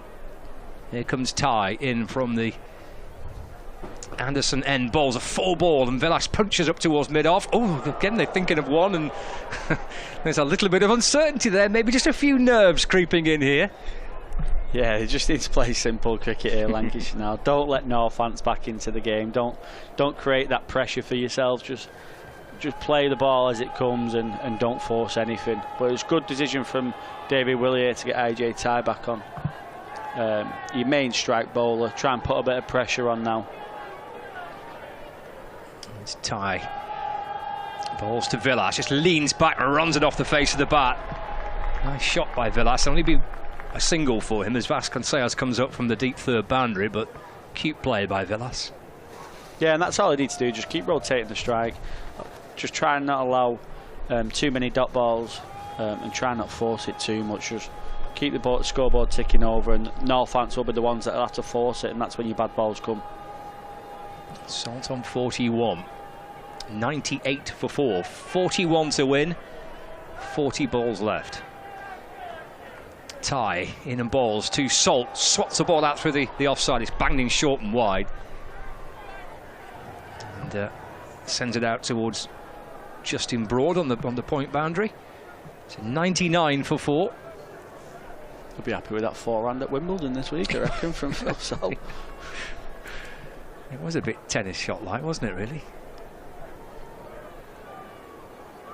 Ty going back to his mark. He's gone for 12 so far.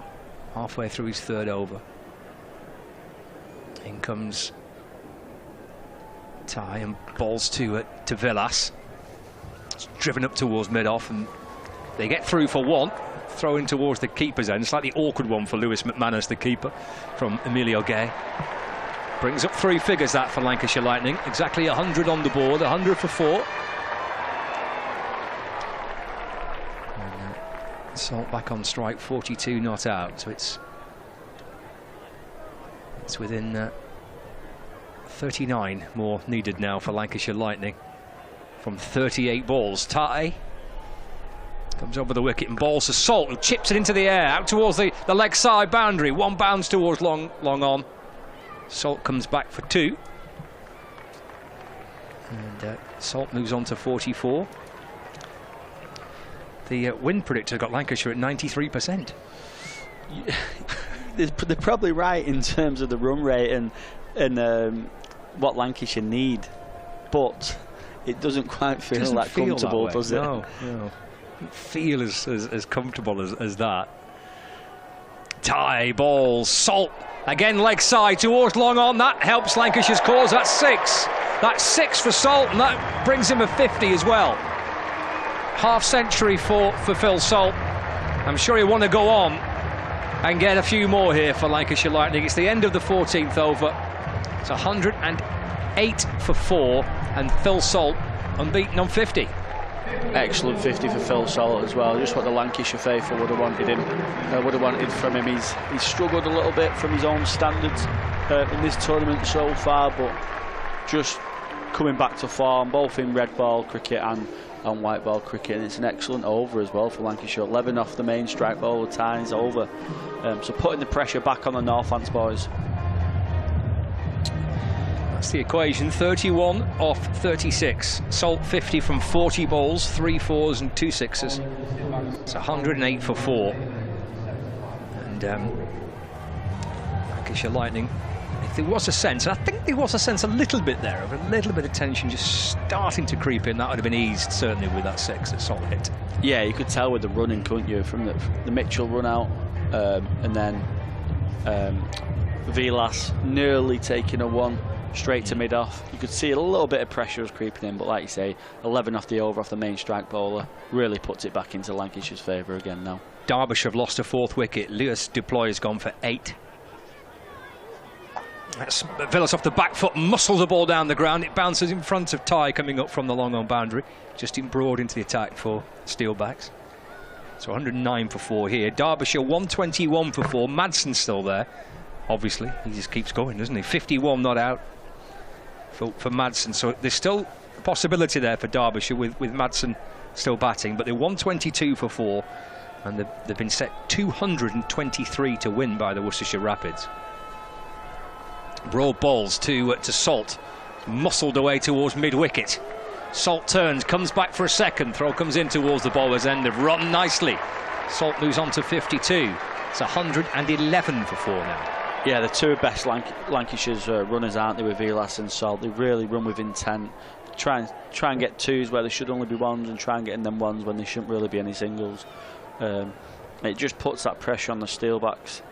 Just brings the fielders in slightly off the boundary, and then that's when you can hit it over them as well. So it's Broad over the wicket, bowls, and through the hands of Short Fine down towards the boundary. It's on the reverse that by Salt.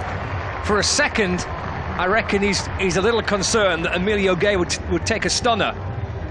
Leaping away to his left, almost got something on it. It's gone for 4 runs. It's a good option for Phil Salt.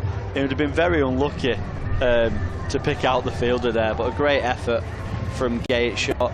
Just wide, short third there. But Broad just trying to run his finger over a few here, just trying to change the pace up, and Northants just trying to desperately need a wicket. In comes Broad, balls to Salt. It's a big shot by Salt. It's in towards the new hotel. It's gone for 6 more. Salt perhaps fancies getting this done, and getting this done quickly. 121 for 4, and Phil Salt potentially here with a match-winning knock for Lancashire Lightning. Yeah, and here's your issue when you've only got 130, 140 on the board. You really need to keep the pressure on at all stages. You can't have any overs where it goes really over 10, 15 runs, and this is what Phil Salt's done. He's taken over for 11, and now this over currently he's gone for 13 with 2 balls left still. 18 needed now from 32. And Salt again off the back foot, muscles the ball away towards the leg side. He's got 4 more. And Lancashire edging nearer to victory. There has been a result in the South Group, by the way. Hampshire have beaten Gloucestershire. So Hampshire have now booked their place in the quarter-finals. All the other games still in play. We'll have a little look around the grounds at the end of this over. But Salt looking rather menacing there with his bat rested on his shoulder. 125 for 4. So 14 needed now from 31 balls. Full ball by Broad. He's driven down the ground for a quick single. That takes Salt on to 67. It means that Lancashire are 13 runs away from victory. They've got 30 balls left, 126 for 4 at the end of that over. Elsewhere in the North Group, Derbyshire Falcons are 130 for 4. They need 93 to win from 6 overs with 6 wickets left. Leicestershire Foxes need 30 to win from 4 overs with 4 wickets left. And Durham need 56 runs to win, but they are 9 down against the Bears, who were all out for 141, and Durham are 68 for 9 in the 15th. Glamorgan need 56 to win from 5 overs with 1 wicket remaining against Middlesex. Essex need 48 to win from 7 overs with 7 wickets left to beat Surrey at the Oval. Final round of fixtures in the group stage of the Blast. And Lancashire are within 13 runs here of doing what they need to do, which is to win the match, and that should be enough for a home quarter final. Bumble's back alongside me, and Ty is about to run in from the Anderson end with Salt on 67. And it's a swing and a miss by Salt through to the keeper, and there's no run. He's played really well as Phil Salt. He's a powerful player. A few sixes and boundaries. It's been comfortable for Lancashire. I think they kept a lid on the Steelbacks when they batted. Modest total, 126 for 4. Finish it quickly. Get your run rate up there. Could yet be important, that. Tie to Salt. It's full and wide of off stump, and it's Peter Hartley says that's fine. Do you know, he had a little twitch there, Peter Hartley. He's standing as the umpire, and his arms just, and then he put them back. No, he's just all right on that return line. 126 for 4, 13 to win off 28. It's Ty in balls to Salt. It's punched up to mid-on. Moves on to 68. And it's now 127 for 4. I wouldn't worry too much about the names on the screen. It is Salt, who's on 68. Villas is on 4. It's 12 to win from 27. And Ty turns and he's in again and bowling to Villas, who's down the pitch. Swatted up towards mid-off for a single. Moves on to 5, 128 for 4. It could yet be a net run rate situation for Lancashire to get a home quarter final. Depending on the Worcester-Derbyshire game. Yeah. Worcestershire batted first and got well over 200. And Derbyshire, last time I looked, had lost 4 wickets. They needed 93. Now need 80 from 5.4 overs. Still 4 down. Could be a net run rate to decide who finishes second and who finishes third. There's Ty in the sunshine, in and balls to Salt. He's off the back foot trying to pull the ball away, but playing a miss and through to the keeper, and there's no run. Top scorer of the summer in the Blast, this for Phil Salt, 68. He's been quiet, hasn't he? Such a good player. Top scorer previous to this in his 30s. 25 balls left, 11 needed. Ty to complete the 16th over. Bustles his way in, bowls again, the full ball to Salt, and just turns it away off his toes to the leg side for no run. As David Willey, the Steelback skipper, comes up to complete the fielding. So still Lancashire require 11 more runs to win, and they've got 4 overs to do it. Yeah, I'm just looking at Lancashire's team going forward to get through to the quarter-finals. They've played 5 bowlers tonight, so that's a little bit of a risk. You usually like a 6th, so that if somebody's having an off day and you can mix and match. So they chose to play an extra batter in this game. I think they'd be more comfortable if they've got an option of a 6th bowler. Maybe just somebody who can turn their arm over for 2 overs, so that you do have an option. It's a bit risky going in with just the 5.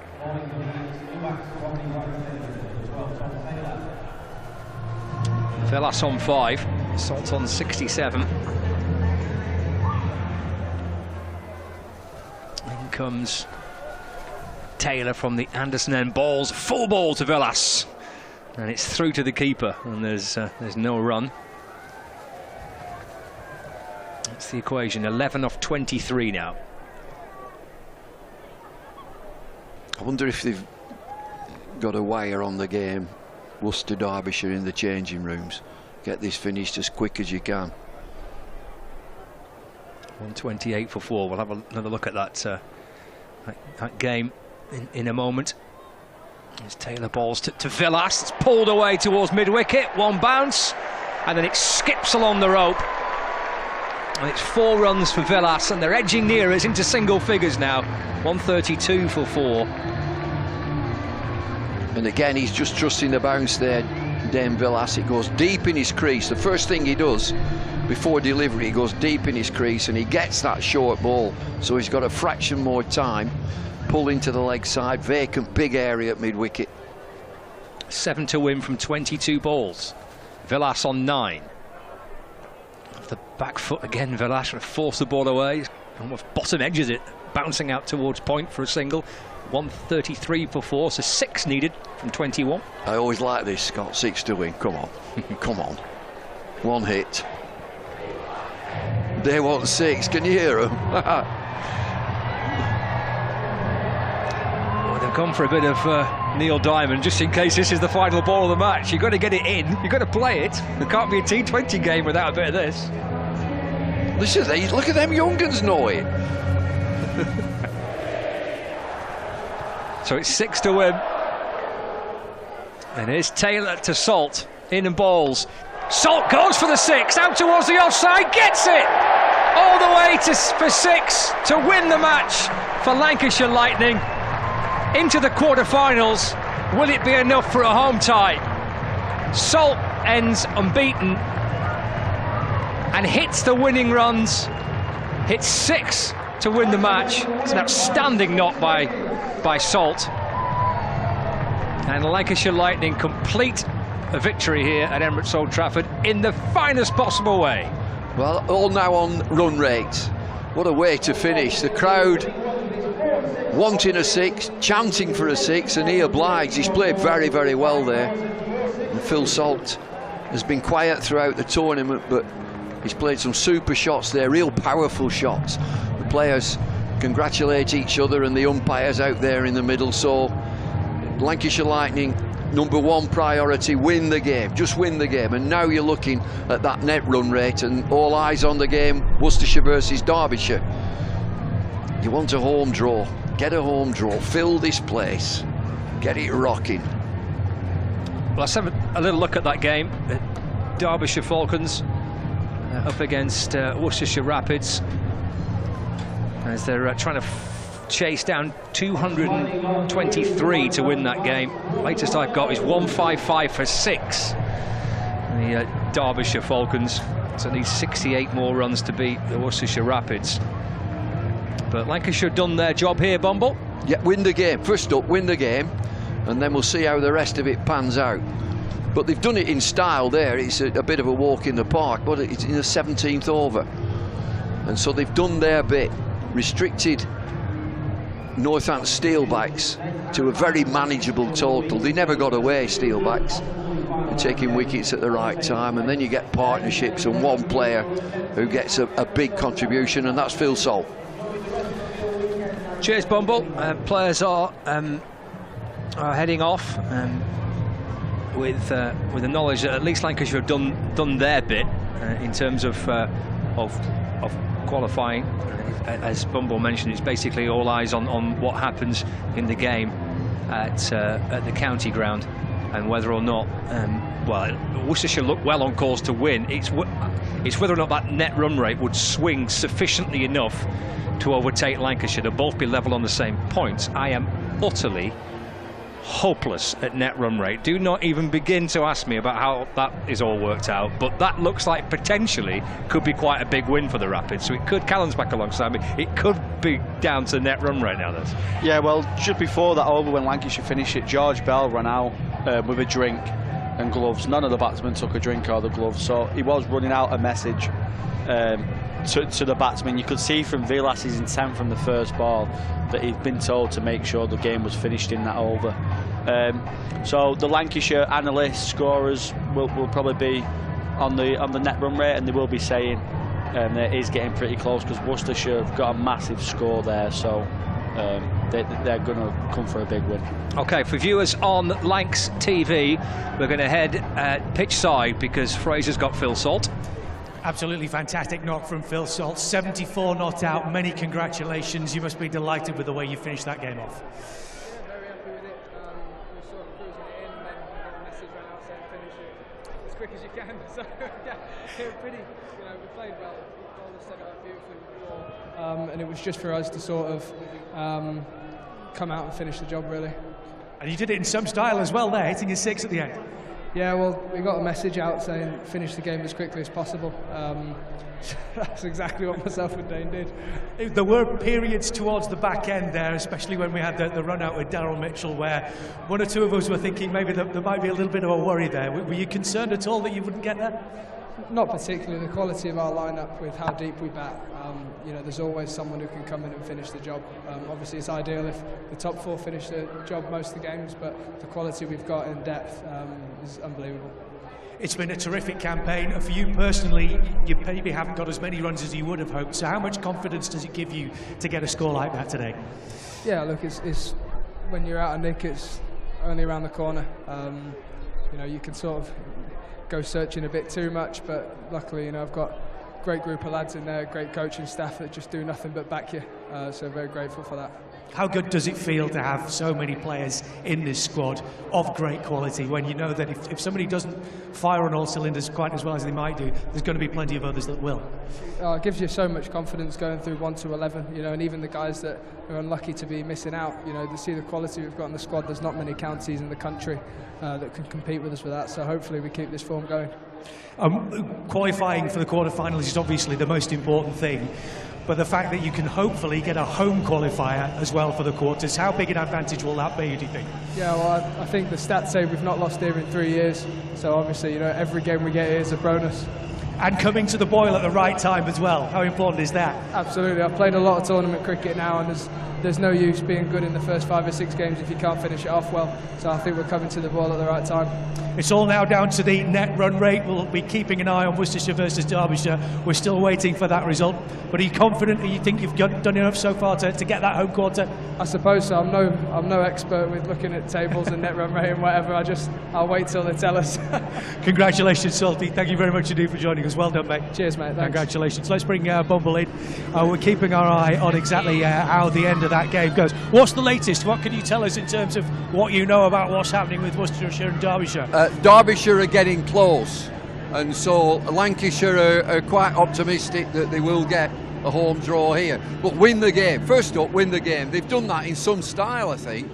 17 overs and kept the lid on the Steelbacks. And I know they're on the tablets, they're on their iPads, and they're looking at Derbyshire, who are getting close to Worcester. They got a good score, 220, but they've got 4 wickets left. Last time I looked, they were 170, and they got 5 overs to go. This is the difficulty, isn't it? When it gets to this sort of stage, I mean, we've had so many teams that have been so close throughout the entire competition. Now it's going to come down to who's getting the best run rate. Yeah, I mean, Lancashire are there. You can't put enough on that you've got to win the game first. If you start thinking, well, we need to do this, you get ahead of the game and you get in trouble. So they've done all that they needed to do. They've won it in style. They've entertained the crowd. Now you look at the opposition, which is Derbyshire and Worcester. Can they get close? I don't think they're going to get close enough. My own view is they'll get a home draw here. Hopefully we'll see how that turns out over the next few minutes. But let's look back at the game itself. Yeah. Terrific start by Lancashire in the field. Very, very good, close, tight fielding all the way through. And you could see when Luke Wood from the first over just got 2 runs taken off him, he had a terrific performance with the ball this afternoon. You've got to try and keep the lid on it. I think they did that perfectly because they're a good side of these. They can upset you. The only thing that I'd be a little bit wary of, even if I was in the camp and a spectator, just 5 bowlers. Now, I think that's a bit of a risk if you go in with 5 bowlers. They opted for an extra batsman in this game here. But sometimes you need that extra bowler. Maybe if somebody gets injured or they're not going too well and they're going round the park, OK, you have a rest, we'll bring him on. They never had that luxury tonight, but it didn't matter. They all did the job, all the 5 bowlers did pretty well. As I mentioned, terrific from Wood. But what about that catch from Josh Butler, by the way, earlier on in the Northamptonshire innings? Sets the tone. You mentioned Wood bowling. Butler's catch was an absolute stunner. And again, Glenn Chappell and his staff will be looking at that, but it lifts the team. It lifts you. If that goes for 4 and there's a few sloppy, you get down and you get grumpy. Well, they never did that. I thought they were really professional in the field. They look fit. I think it's so important you look fit and athletic, and they do. We keep talking about it, don't we, in terms of coming to Boyle at the right time. We could see that with the bowling performance. When they were at, 138 for 7, Northamptonshire, did you immediately think, well, that is a total that Lancashire should knock off without too much trouble? They would be comfortable with that. You know, sometimes if you win the toss, which he did, Livingston, and you can have a bat on an absolutely perler of a pitch, if they get 180, 190, that really is game on. But they kept taking wickets at the right time. They got danger players out, and so 138 is scraps. You know, I would say that's just a bit of a scrap. They're going at 6 and a bit. It's not a problem. If they get 190, you've got a game. But I thought they were thoroughly professional in everything that they did, particularly the fielding. I'm going back to when I was involved here. I want you to outfield the opposition for a start. For a start, you outfield them, and you have every chance of winning. When it came to it with the batting, I mean, we've seen the likes of Butler particularly firing on all cylinders and smashing it to all corners, but there is enough quality in this side, isn't there, that when Lancashire do lose a couple of wickets, there's always going to be somebody there who's going to stand up and be counted. Well, Salt himself gets a big score tonight. Prior to that, he'd been quiet. You know, international cricketer, his top score, I think, was 33 before this game, so he'll feel a lot better. Mitchell is tried and tested. Villas is that extra batter. Rob Jones in the team, another extra batter. So they've plenty to go at. Wells, now that's a good story, Wells, because he came from Sussex and didn't play T20. It's as if nobody wanted him. For 6 bizarre, years, wasn't it? yeah. And then he's an integral part of the team. He bowled pretty well, and you always need one down there at 7 or 8 who knows what they're doing. You know, he's got a lot of experience and can find the boundary, and that's what he does. I'm just keeping an eye on that other game at the moment. Derbyshire still need 42, apparently from 2.1 overs with 3 wickets remaining there. 181 for 7. So 183 for 7 now, so that looks like a very unlikely target now for them to go. They're not going to get it, but they might get another 20. That's a possibility. That'll Again, help. it's going to come down to the net run rates. Speaking of Phil Salt, like you say, perhaps not had the best in terms of the T20 Blast campaigns this season, but we talk about it coming to the Boyle at the right time. If he's coming into form at this sort of stage, that's fantastic news for Lancashire, isn't it? And alongside Butler, I mean, that's a real handful for anybody that they play. So you look at the lineup, they've got powerhouse players all the way down, Livingston as well. And so opposition will come here. Number 1, they've got to play the team. Number 2, they've got to play the crowd and the pitch and the dimensions. I've mentioned before, they push the boundaries back here. This is a big boundary because they've got big muscly players who can find it. Other teams play on small boundaries because they can't hit it that far. And that might happen with a quarter-final if they do get it here. 74 not out, Salty. His 50 came off 40 balls, and obviously finishing it off with that fantastic 6. How much will that do him a world of good as far as confidence is concerned? Well, it gives you that momentum that, you know, I've not played that well. I've done okay. I've got 150 runs in so many matches. Now I've got a 50. I've won the game. He's won the game. And so you look alongside all the other players that are in the team, that's a formidable outfit. And then the crowd all shouting, we want a 6 to finish. And he did do. He duly obliged. He did. He whacked it for 6. It was lovely. There were one or two maybe slightly squeaky bum time moments, so to speak. I mean, when Daryl Mitchell got run out, I mean, that was a mistake, wasn't it? That was a real error in communication. Just imagine when you're involved in that, so there's only 2 involved. So one of them's at fault. There's one of them 2 out there at fault. What I've noticed in the past being in dressing rooms, you get your steam straight away and call him all the names under the sun. And when he comes in, you never mind, mate, never mind. But you've been calling him all the names under the sun in there. Yeah. But that's one of the things, though. the margins in this game, in T20 in particular, are so fine. Yeah. It's something they will have to talk about and make sure that doesn't happen again. And you could see it happening. I mean, you could see it unravelling. That Salter's got to this end, to this pavilion end, and stopped. And Mitchell never stopped. He just put his back down, turned, and they're almost shaking hands together. And so one of them has to go. It's always whose fault is it? And they'll have sorted it out. Let's have another look. Let's see where we are. I've got 185 for 7 with just over 18 overs gone. 189 for 7 now, in actual fact, as we come to the midway through the 18th over. 190 for 7 now with 7 balls remaining, chasing 222. So it's looking like it's going to be very unlikely for Derbyshire. I'm just trying to bring up the table in terms of where we are and try and have a look at that. So Lancashire were on 15 points. So Derbyshire, they would only move up to 15 points if they won that game. Worcestershire, they were on 15 points anyway. It looks like they're going to win that game.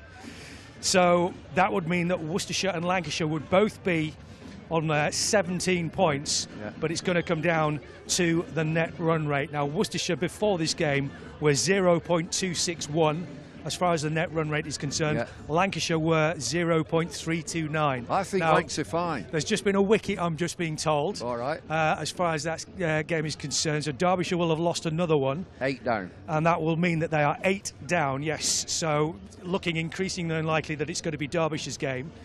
Just to go back to the tables again and just have another look, because I just want to just try and just check exactly what Derbyshire's run rate was. 0.544. So their run rate in actual fact superior to everybody else's going into this game.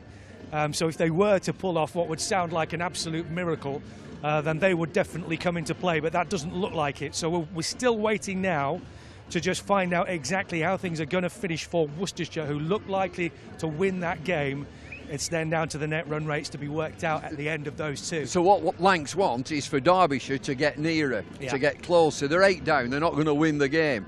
But the closer they get, the more it is that Lancashire will get the home draw. I think they're fine. They've done well here, Lancs, to finish in 17 overs. I think they've done really well, so that will help.